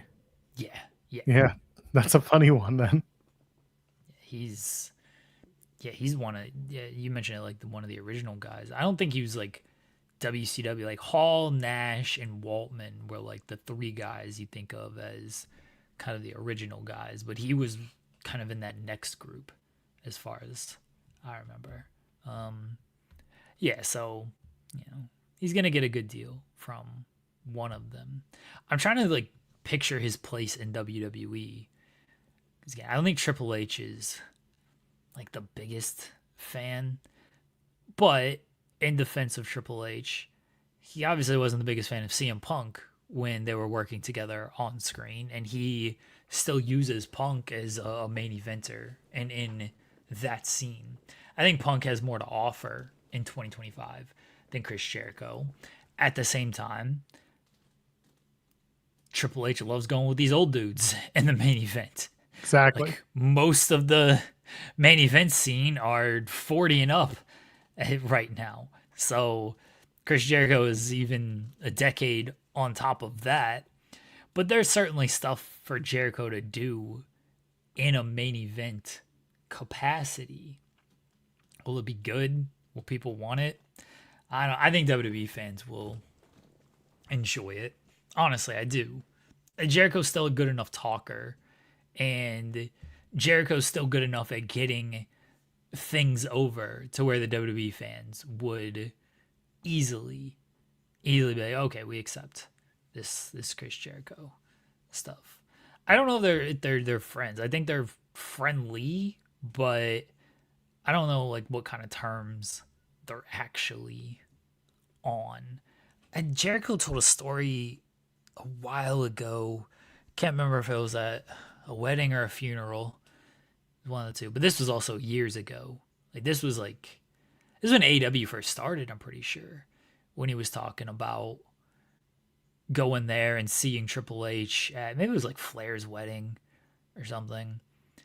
and seeing Triple H and them just like passing niceties of like, hello, how are you doing? And that was kind of it. And that's really the last he's kind of talked about Triple H as far as like the relationship today. And again, this was years ago, so I have no idea what's changed from that conversation from what could be up to 5 years ago to now with everything, because obviously they could have talked within the last 5 years. They could have sent messages within the last 5 years. They could have talked through proxies within the last 5-6 years. So I have no idea what their current standing is. We just know how they were back in the day, and Triple H didn't get along with a lot of people back in the day because he was very protective of his spot. And if you weren't Austin or The Rock, and even if you were those guys, Triple H didn't want you taking his spot. People in the chat also adding that Jericho coming back to AEW, do it solo, do it without a group, do it one more time, and just be like, I'm done with these people. I'm done with having these hanger-ons. I'm doing it for myself. And he's just completely obsessed with winning the world title this time. And you could do that and tell the story where he does lose, and that's it. As to him coming to WWE, well, first of all, Louis sending a super chat, do we get Judas at Rumble or wait for Mania? That's a good question. I would do it. Because of where the Rumble is, I don't want it to be at the Rumble. Because Rumble 26 in Saudi. Is it in Saudi? Is 26 yeah, in Saudi? Rumble 26 is in Saudi. All right. I'd rather but here's the thing. If you do it, because it's Saudi, whatever, you do it there, then you're going to deal with, the fans are going to know it. And then by Mania, he'll absolutely play himself with his band to the ring. He'll do it just like he did it all in London. And we'll do the stupid, no. He'll do the Freddie Mercury gimmick again. But I just see it as, if he does it, the Rumble, and then he'll play live at Mania, it'll be a big deal. I don't know if he's gonna fully return. Do you think it'll just be a specialty? Well, I definitely don't think he'll be back like full time like that with WWE. I mean, obviously, if he returns, he'll do, he'll do stuff. He'll be at Rumble. He'll be at Mania. He'll do all of those things. Yeah, it depends on what what he wants to do with this, because if he wants to return to WWE, he can get a good offer from them. I don't know what that offer looks like, but I think he knows he's not going to have the freedom that he would have in AEW. If he wants to return to AEW, and he'll get a good offer. I think Tony's always spoken highly of Jericho. I think Tony still has a lot of respect for Jericho and everything he's helped with AEW. I think Tony sees that where AEW is now and sees that the Jericho maybe he doesn't need to be a focal point with things. But that doesn't mean he doesn't have a spot on the show, and that doesn't mean he still won't be able to do what he wants in AEW, because I do think he'll continue to do what he wants in AEW compared to WWE, where he won't get, bless you, as much freedom. The lights go down. They do the countdown. They do the old school Jericho countdown, the Y2J thing. And then all of a sudden the big pyro hits, and it's Judas. And oh my God, could it be he's here? But it's not Chris Jericho, Jeremy. It's the Painmaker. Oh God, the Painmaker sucks. It's the Painmaker with the jacket and the eyes and the whatever that mouth is and the bolo hat. Oh yeah, it's the Painmaker, baby. Yeah, the Painmaker. Yeah, it's terrible. Dun, dun, dun, dun, dun. Ken Bruno saying Jericho's last AW promo is just him coming out saying "Bye guys" and leaving. I think it's actually really good. That's it. And then he comes back. He's the Painmaker, baby. Someone said that Jericho's last WWE match was Saudi. What was that? Greatest Royal Rumble? Greatest Royal Rumble. Yeah. What if he does just come out at the Saudi Rumble? It's like he never Chris left. Jericho's just been in Saudi for the last 6 years. He comes back. He's now Saudi national Chris Jericho. Oh, that sounds awful. Let's do it. Let's absolutely. Man, it would be 8 years. Jesus. 2018 was his last WWE match, and he would return 2026. Yeah. They're just like, Chris Jericho, he's been in Saudi for the last 8 years. We found him, guys. We've rescued him. He's coming home. He's got a big beard, and his hair's gone scraggly. Oh, God. What have they done to you? If he's been growing out his beard and like just going full commitment to being homeless Jericho because he's been stranded in Saudi for 8 years, I'd got no choice but to respect that. Problem is, he does talk as Jericho on his YouTube now, so unfortunately, you have to see his face once a week. Oh, yeah. So, well, what if it's just AI? It's all AI. That's right. I was about to say it's all AI. All right, fine. People for Jericho to face while in WWE, Damian Priest. I think he would do a Damian Priest thing because of the rock and roll bullshit. Sure. Yeah. He'd absolutely work Logan Paul. Absolutely. They would do a thing just to do the podcasting, and because everyone wants to work Logan Paul. I could see him doing a Drew McIntyre thing if he's doing a babyface gimmick, at least once during that year. And Sami Zayn. People saying Punk as well. I don't know if he needs to do Punk. Maybe if Punk is a champion. I don't think he has to work everyone on top. That's the other thing. I don't know what Jericho would want to do, but him and Seth would be funny. Has he ever worked a Seth Rollins feud? Jericho? I feel like they did, didn't they? I can't remember, or at least nothing of like importance. LA Knight would be very funny. Dude, you would love the gimmickry of LA Knight. Oh God, hold on. We gotta look up Seth Rollins real quick. U.S. title. They did some matches. Yeah, okay. I figured he worked with Seth at some point. Yeah, LA Knight. He'd probably work with Punk. He'd work in the with the top guys. Yeah, that's fair. He's gonna be in that spot to work. He'd do something with Orton, everything. Oh, man, yes. Triple H. Oh, go ahead. Jericho. This guy, the new leader of the Judgment Day. Painmaker Chris Jericho leads the Judgment Day. That sounds terrible. Yeah, they call it the Jericho Day now. That's it. Here's... Oh, we have a guest. Well... it's just the guy who canceled his Toronto trip and told me to apply for the media at Toronto. Yeah, well, in London too. I'm going to go there. So, are you going to London? I applied for London too. I figured I'd go. It's an overnight. It's not too far. It's 2 hours away. Okay, I thought you meant London, not Ontario. Not yes. London. Yeah, London. I was like, we are not expensing this trip. Short notice too. I have. I think I'll probably drop 2 stories on Select today. Why the heck not? Chris Jericho and Swerve related. Fightful Select, $5.99 a month. They're doing a musical video together. Finally. Yeah. But you know me, I make something out of nothing, so I'm dropping individual AEW stars do music videos stories there. Subscribe to Fightful Select.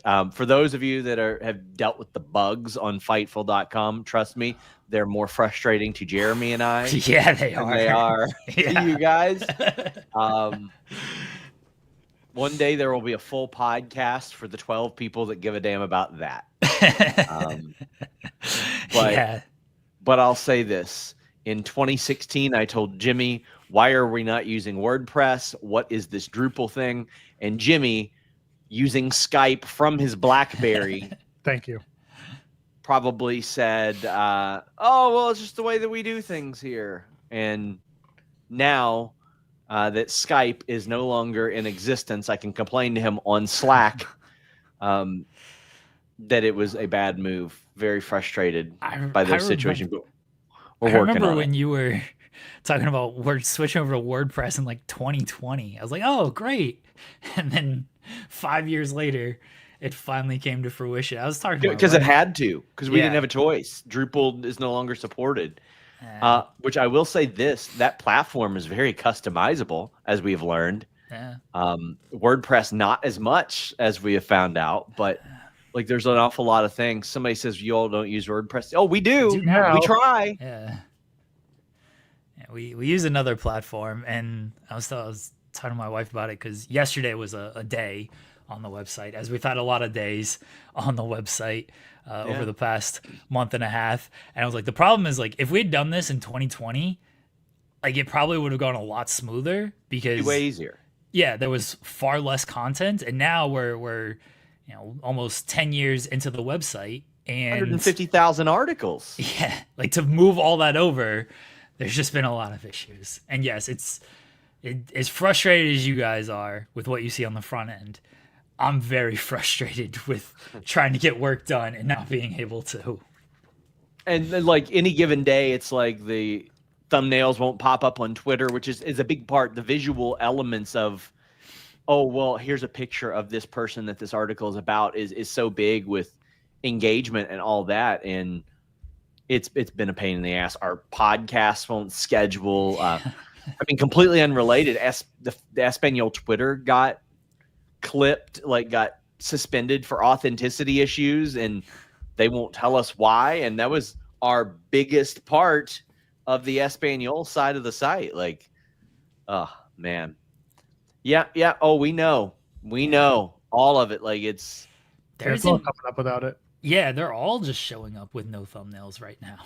Like there hasn't been an article with a thumbnail since like yesterday. Yeah.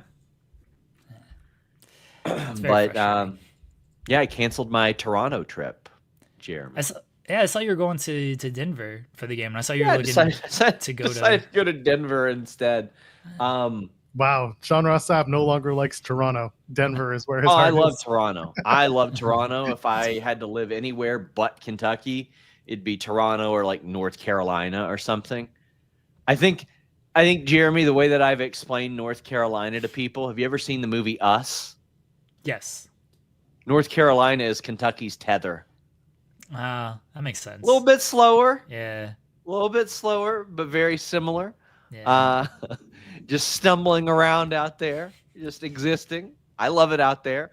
But man, I love Toronto as much as anything. But I looked at it and I was like, okay, will they do media there? Probably not. I mean, if I were them, I would capitalize off of WWE not doing that. But you are more than capable of conducting such, as we have seen. You did very good with those interviews. Thank you. And I was like, you know what? I deserve a couple days off, by God. So I'm taking off Monday, September 29th. Listen, our friend Grand Pooh Bear has volunteered to host the Post Raw show that night. Really? Yeah. All right. So right now I'd love to have him do that. He says he's down. I would like to make that happen. Don't know if he wants a co-host, but if he wants one, I'll find him one. But yeah, I'm going to go out there. I'm going to bug Will Washington's house. I'm going to find out where he lives, and I'm going to try to get scoops. We're also going to see the person, I've told you all this story before, of whom's divorce we watched unfold. Nice. Her new boyfriend's a wonderful guy, so that should be fun. What's the worst that could happen, right? Yeah, the last time you were around there, she got divorced. So yeah, you know. Yeah. But worse than that.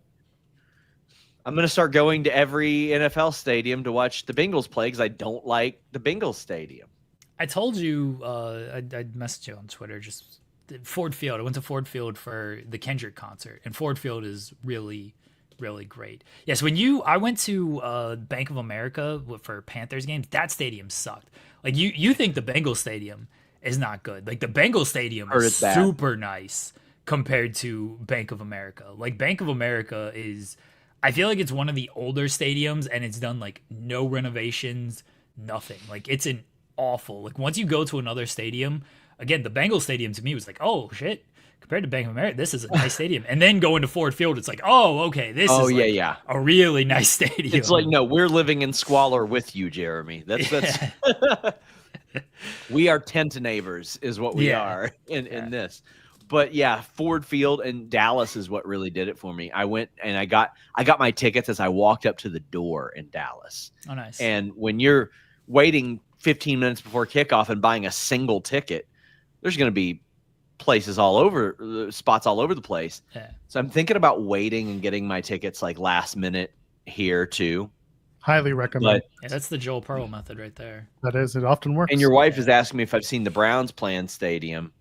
Oh, it's been denied because of air traffic issues? Cleveland just sucks. Oh, I love Terrible. it. I thought about Terrible driving up for the opener to Cleveland, and I was like, nah, that game's going to be crazy expensive, and not going to do that. I haven't seen a Browns game at that stadium, but SummerSlam was at that stadium, so I have been to that stadium. A terrible stadium as well. Yeah, it's not a good stadium either. I do want to attend a game there and then go to the new one as well. But yeah, I realize I enjoy watching games at home a lot more. But man, Sean, are you going to go to the live Talk is Jericho in Lexington, Kentucky? Yeah, I might actually do that. When is that? It's at the horror convention? Yeah, Scarefest, October 18th. October 18th. Yeah, I'll probably go to that then. All right, there you go. The scoops are. I mean, like, I know that was probably a joke, but no, I probably will. So. It was kind of a half joke. I kind of figured you would at the end. I mean, it's 3 miles from my house. Yeah, I was gonna say it's down the street. If you wouldn't, why wouldn't you? Yeah, there's actually a park opening like right next door to where that is. This week, it's like a big deal in our town. So yeah, I'll be out that way quite a bit. I go to Rupp Arena quite often, or the movie theater. Movie theater next door is the one that screwed us big time last week. Ooh. I saw your story about that. You didn't get to. Do you know what the ending? Do you know what the finish was, brother? I do. I do. I somebody with connections provided me an actual copy of the ending, watermarked at that, so I couldn't like put it out there. But I will say that we are very fortunate that there are some important people. I mean, everybody's important, but important people within that industry who are Fightful fans, which is pretty nice. That happens a lot though. Like a lot of these, like it's very funny because like if I'll go at somebody on Twitter, people will be like, "You won't see real sports reporters do that." I'm like, that's weird because a dude who follows me, Jordan Schultz, definitely did something very similar. Like he was ready to DDT Ian Rappaport. I see Jeff Passan, who's given me some incredible advice. He's going after everybody. He's great. That's my dude. I love him. I love him. Like those are the people I like. And as Jeremy, I think I've passed you some of these tidbits before because I have a friend who is in the know in the NBA. I'll say that. Oh yeah. And I remember like 2 months before a Harden trade one year, he was like, "Yeah, this trade's being worked on right now," and I was like, "Oh, okay." And then 2 months later, it happened, and I was like, "Wait, what? Really? I thought he was just talking out of his ass." Remember when Woj sent that email? Go. I wish I could be as tepid as Shams. I wish I could be, but Shams just posts his tweets and gets out. That's it. Wise man. Smart. Then goes and flirts with Kay Adams. So, he's living well. Remember when Woj was selling his phones? Yeah, that ruled. I almost wanted to buy the Paul George phone because it's the Shea phone. Now I'm like, you know what? This is the phone that broke the Shea Gilgeous-Alexander trade. This might be worth it. I love that we were. Listen, buddy. It was all I got the CM Punk story phone right here. I've got the CM Punk story DMs. I don't need the phone. It's fine. I did a full podcast on that, but that was around the time the pandemic. We were just coming out of it, and I was going to start to travel more. And Jimmy was like, is it worth it for you to drive down to Nashville and go to Slammiversary? There's no media. And I mean, that was the trip of which a person who I knew would know was there, and he's too pure of a soul to lie. And while everybody went to the show, I was there and I met him and I go, CM Punk, 3 years, this amount of money, this is where he's debuting. And he was like, how do you know that? And that's when the ball started to roll on it. So yeah, that one wasn't on the phone, but I got a bunch of phone calls that day. Somebody says release the Punk files. I did a full show on it. Yeah, Kate and I were there with Sean. Like 3 years ago. And later that afternoon, Vince McMahon retired, so nobody listened to the show. And then something Was happened that the same day? We did the same thing with the Stone Cold WrestleMania 38 story. Something had happened then. Cody, that was Cody. It was Cody leaving. Yeah, Cody and Brandy leaving AEW. Yes, I remember that day. Because I was going to do a big series of these stories that I broke in the process because I felt like it would help people learn and understand, oh, hey, guys, it's actually not Dijak, Karrion Kross, and Natalya feeding me info all the time. It's like not what's going on here, contrary to what people believe. But I might redo that one because so much has happened with Punk since then. But I'm going to hop off of here. Fightful Select, we got 2 good stories. Well, I don't know about good, but 2 big stories today. Way to sell it. Thanks, Sean. Bye, Sean. 2 stories. 2 stories. 2 stories. Yeah. Oh, I love it. Well, there you go. I think we've exhausted the Jericho chat. What do you think? You have anything to add on? I was gonna say something, and I don't remember what it was now. Somebody rewind the show. Like, go back 10 minutes. Yeah, rewind the show and remind me what I was about to bring up before. Oh, okay, I know what it was. Oh, you got it. Okay, good. Yeah. Jericho coming back to WWE. It's obviously going to be like for a retirement run, I would imagine, unless he signs like a 1-year deal and then leaves at the end of the year and then wants to go back to AEW. I think that might actually give him the most pause. Is that retirement run's going to suck. He's not going to get to do anything he wants to do in WWE. Like, look what they've done with Cena. This is John fucking Cena. And look what they've done with his retirement run. Look what they did with Goldberg. He's going to get just a show on Saturday Night's Main Event. He's going to get his match on Saturday Night's Main Event. That might not exist by the time he's there, but I get what you're saying. He'll get an ESPN event. Maybe, but that if I'm Jericho, that's what's giving me the most pause. Is I'm like, I'm going to go back and I might do like a last run, and the run's just not going to be very good. At least with AEW, you know you're going to get like the best run you can possibly get. I'm not saying he's going to be Sting or anything. Cope's had a good run. Christian's had a good run. Like, you're going to get a good run. Like, even Christopher Daniels got a good retirement match with it. Chris Jericho got... we love Luther.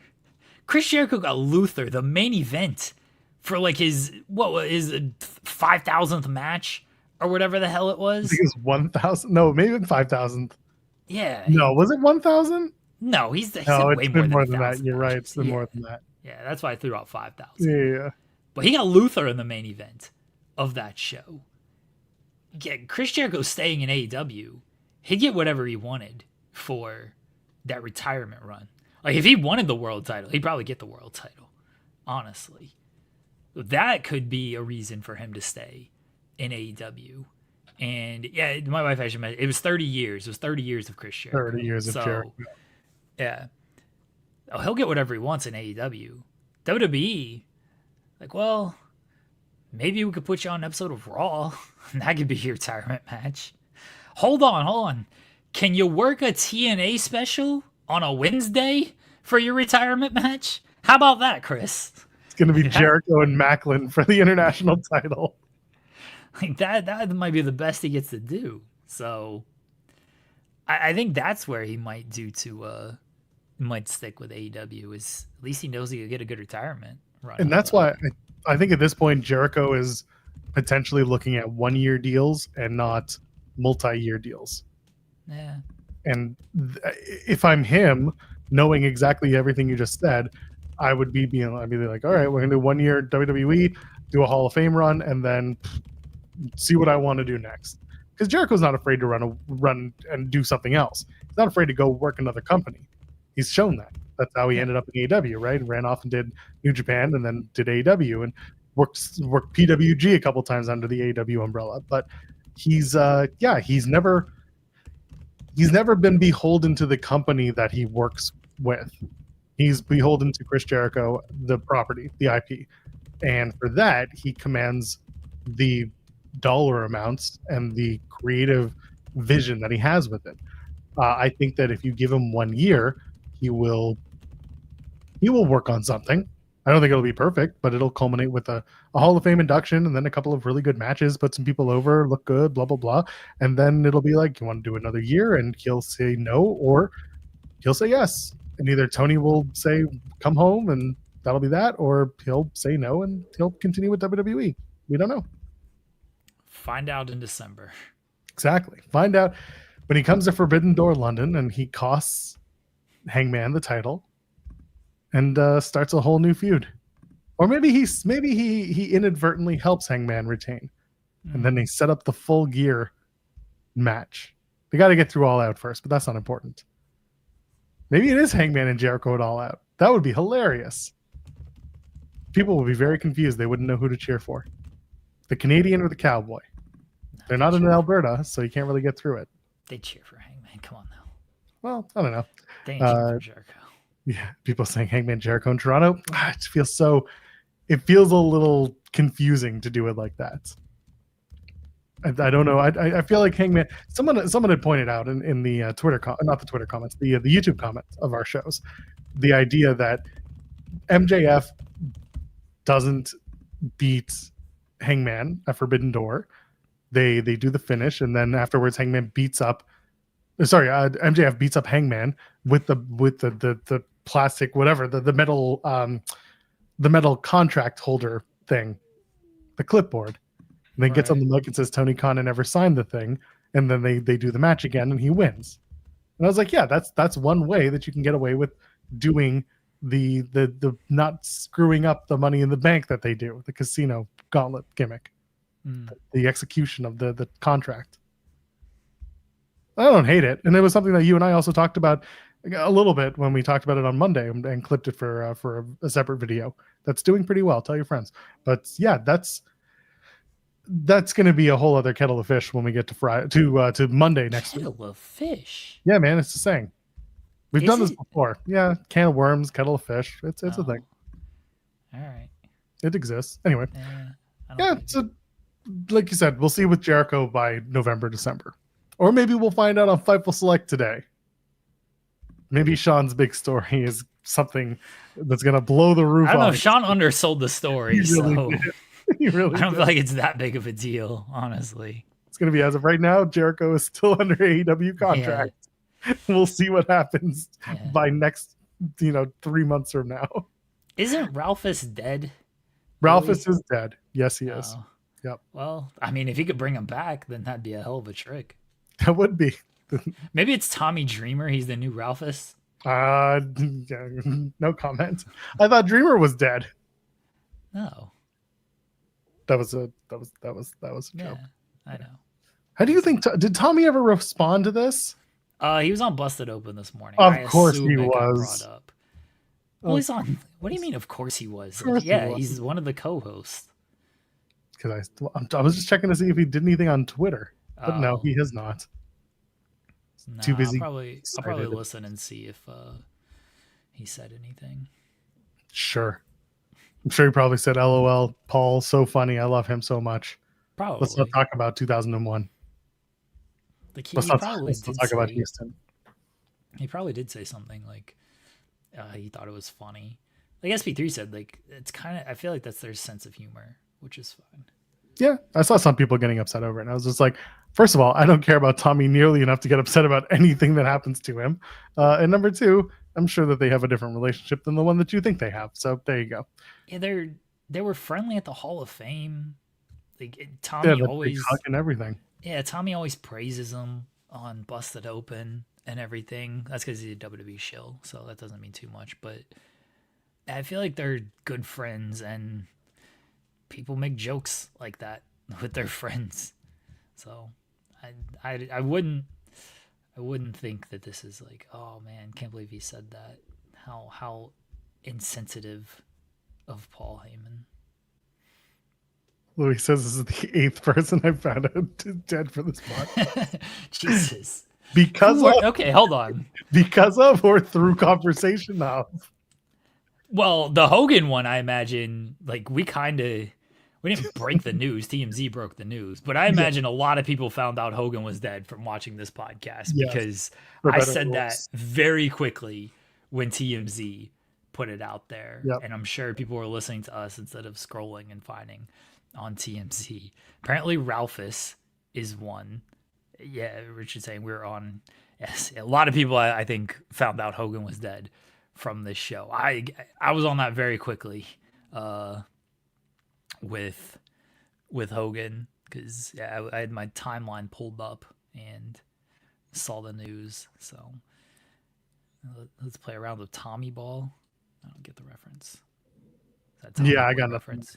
Nothing. Okay. Nothing. Okay. Yeah, I'm curious as to who these other people were that you discovered. I'm sure there have been times. Oh, the Wall. I'm sure the Wall was one of them. Oh, the Wall. Yeah. Yeah, that must have been one. Yeah. So we've got 3 right off the top of our head. Louis here. Of course you heard about Hogan here, Louis. Everyone did. The world was listening. We broke the news. That's right. SB3 got the call. Yeah. And his immediate was like, that's nice. And he just hung up the phone. That was such a wild... No, Paul Wall's still alive. Not Paul Wall. The Wall. Damn it. You listen to Paul Wall? No, I do not. Do you know who Paul Wall is? I'm not aware of Paul Wall's Oh, existence. gosh. Should we have Joel listen to some Paul Wall, everybody? We listened to some rap yesterday. We listened to the new Drake song. SB3 agreed with me that it sucked. Yeah, well, it's Drake. Of course it sucks. All right, you gotta listen to some Paul. I'll listen to it and then we'll talk about it on Friday. No, on air. No, it's thank you. Fun. Oh my gosh. Did you guys talk about the Danhausen stuff yesterday? No. What? No. Do you want to do the Danhausen or? I assume this would be a short at this point. Okay, go for it. You listen to Paul Wall would be a short. No, it wouldn't, because it's not like we could use Paul Wall's music. Sure, I can. Yes, to get demonetized, maybe. Ozzy did not break well on ITW. Ozzy was a weekend or? No, it wasn't a weekend. It was a Tuesday. It was after the show, though. I do remember that much. It was after the show. It was a Tuesday when I was on the road or something. I was not at my desk. Danhausen and AEW. Danhausen still has a deal with AEW. Fightful Select reported earlier this year that Danhausen was in his contract year, and specifically the deal would be up in July. Now that time has come and passed, and he's still on the AEW roster page, and that's because he's still with All Elite Wrestling. We're told by AEW sources that Danhausen's contract would have been up in July on the 1st. However, months were added to his contract to take it well into 2026. It was believed that Danhausen had requested that they not pick up the option, that he was ready to leave the company after barely being used the last couple of years. There have been no creative plans for Danhausen as of late. I saw Danhausen last weekend. He was on the show with C4. He had a match against Von Vertigo. It was very good. Go watch it on IWTV. This is a little silly that AEW has kept Danhausen. Yeah. And if this is because he is friends with someone who is no longer with the company and had a very tumultuous departure from the company, then that's some pretty weird vibes, man. It doesn't matter which company. If someone wants out of their contract and you don't have any plans for them, let him go. Just let him go. Be like Frozen. Let him go. Let it go. I don't care which company it is. Now, if you actually have plans for them and you want to use them and you want to try to like make good and be like, no, we want you on television. We want to do stuff with you. Then that's a different argument with things. But if you don't have plans, and it's pretty clear they don't have plans because they brought him back at Final Battle and then that was 8 months ago. They haven't done anything since. So it's pretty clear they don't have actual plans with him. So just let the man go elsewhere. I don't even think, maybe he shows up in WWE. maybe he shows up in NXT because sure. But Danhausen's another guy that there's a good role for him on wherever he ends up, but he's not going to be kind of that top guy, and that's fine. But that doesn't mean he can't be useful in a different role.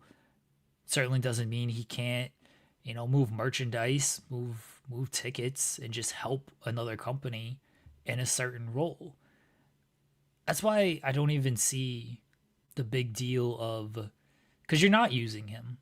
So what's the big deal if you just let him out of his contract? If he shows up in WWE, shit, with the way they've used Ricky and Blake, I'm like, yeah, go for it.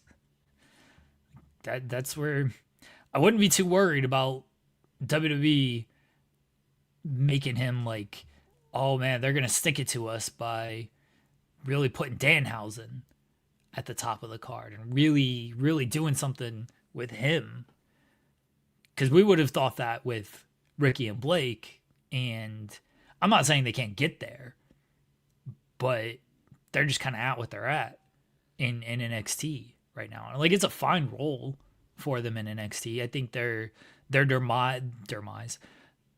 demise has been exaggerated, but they're certainly not, like, they didn't come into the promotion. They came in hot, but within a couple of weeks, it's like, all right, they're just kind of other people on the roster. Booker T was just almost flat out burying Ricky last night. Of like, he got lucky to win the title. He didn't deserve it. He didn't earn it. Like, what? Booker, what are you doing? You know exactly what Booker's doing. All of these champions are just jokes. JC Jane, the most beatable champion. But, when Booker forgot Blake's name one week. Again, if I'm AEW, I'm looking at this. Like, sure, let Danhausen go. At worst, he's going to go to NXT and just be a guy for them. Okay. What's wrong with that? I have a very important follow-up question. Who was the first to win the world title? Danhausen or Joe Hendry? Like the WWE world title? Oh, I don't know about that. Maybe. Let's put them both in. Who would win the title first? I know Jasper Troy was Booker's guy from LFG. Like, I get kind of his reasoning. I just think it's very stupid. I don't care if that's his guy from LFG. Don't undersell a title victory and a talent. That doesn't help. That doesn't help Jasper Troy. That's the thing. That's the old adage, the Bret Hart promo theory, right? Bret Hart would always say, Jericho repeats this a lot too. Like, if you're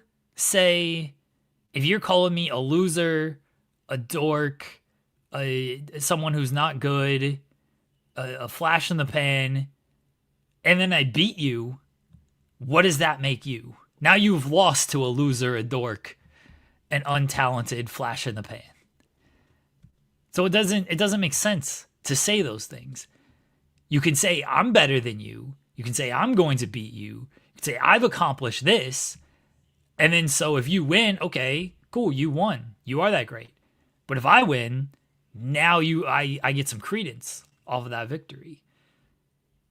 So Booker being like, he got lucky. He didn't earn this title shot. All right, so if Jasper Troy beats him, he beat a dude who was a fluke champion who should have never held the title in the first place. But then he lost to Ricky. Well, it's also one of the reasons why you need another person. If you're going to have, let's say, Corey Graves on the commentary team as a third, he needs to be pushing back just as hard as Booker is and trying to at least even it out while Vic plays straight man. That's the best you can do if Booker's going to say that shit, is that at least then Booker's going for his guy, but then the other guy is pushing for his guy. And yeah, it kind of cancels out this feeling that one person's getting buried and made to feel less than. And then Vic gets to miscalled the moves and all that stuff. Someone called him the best commentator the last 2 years, and I wanted to slap that person outside the face. I don't know who it was, but I was just like, the hell are you talking about? Vic Joseph is good at his job. Vic Joseph. Go home. Wow. Listen to him. Vic Joseph hasn't been good. He used to call Io Sky's finish the moon over moonsault, like he was ordering a Denny's dish at Grand Slam hours. What are we doing? Vic is amazing. Shut up. Vic is amazing. Vic is not good at this. Candy jar away from respect. Wow. He's not that good. Corey pushed back a little bit because he's like, you liked Ricky's outfit, but that was about the only pushback of it. Here's my hot take. Every announcer sucks. That is fair. None of them are good. None of them are good. That is fair. They all suck. Vic's the best in the game of having a candy dish, maybe. It's a candy dish, Ned, $90. Sorry, I'm done. Next. Dynamite preview. Riccaboni's great. I like Ian Riccaboni. Yeah, he didn't work enough. He doesn't work. He's busy. He's a busy man. Loves his family, as he should. Shall we? Last thing of the week. Last thing to talk about. Yeah, Dynamite looks good tonight. AEW Dynamite live from the OVO Hydro from Glasgow, Scotland. I had to clear my throat. It's the last episode before we go to Forbidden Door. The door, by the way, the only thing that's forbidden about it is the fact that everyone's wrestling on AEW, not for New Japan Pro Wrestling. We'll hear from AEW champion Hangman Adam Page. I'm sure he's going to be confronted by Maxwell Jacob Friedman. Why did I suddenly do an Austrian accent out of that? Anyway. Will Ospreay, John Moxley are going to go face to face. Get excited for that. I'm sure that everyone else is. I'm dropping this gimmick. All right. It really hurts to do. I just can't do it. I'm sure that the other members of that team are going to be. Listen, you either do a great job. Joel's not banned from accents. No. We need this. We need it. We need it. It's terrible. We need it. That's it. The Death Riders take on Hiroshi Tanahashi and Jet Speed in 6-man trios match. A trios match between those three. That should be a fun one. Tanahashi, of course, is there. Mox is there. Most of the guys who are in that cage match are around. So I can assume that Ospreay and Moxley will also be around because the Death Riders, that trios match includes Moxley as well. Yeah, Moxley's in that. Yeah. Yeah. So I guess they'll all be kind of together. I assume the face-to-face will happen after the match. I don't know. It's very strange. FTR takes on Brodito in the finals for the World Tag Team Title Eliminator. The winner gets to take on the Hurt Syndicate, rather, at Forbidden Door. And Athena and Mercedes Moné take on Timeless Toni Storm and Alex Windsor in tag team action. Should be good. Brodito should win. I agree. Yeah, Brodito should win, and I hope they win the titles. I feel like Cope's going to cost FTR. Yeah, that's lame. Maybe Christian and Cope are supposed to do like a talking segment, so there's also that. I'm sure they'll. Do you think they'll do like for the benefit of those with flash photography? I think they'll do that in either 2300 or the week before All Out. They'll do it in. I think they'll wait. Yeah, I think they'll wait. Right now, they still have to figure out what they are because the hug kind of put Christian on edge. Like he was taking a backbite. He's like, why did you accept me? There has to be some sort of like, I can't even explain it, but they have to have some sort of like weird tension between the two. Just because they're a tag team and just because it shouldn't be like riding a bike because they've been through a lot as opponents as much as they have as tag team partners.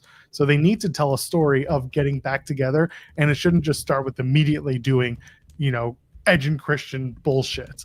We should probably get into it after they find whatever that level ground is. I mean, I agree with you.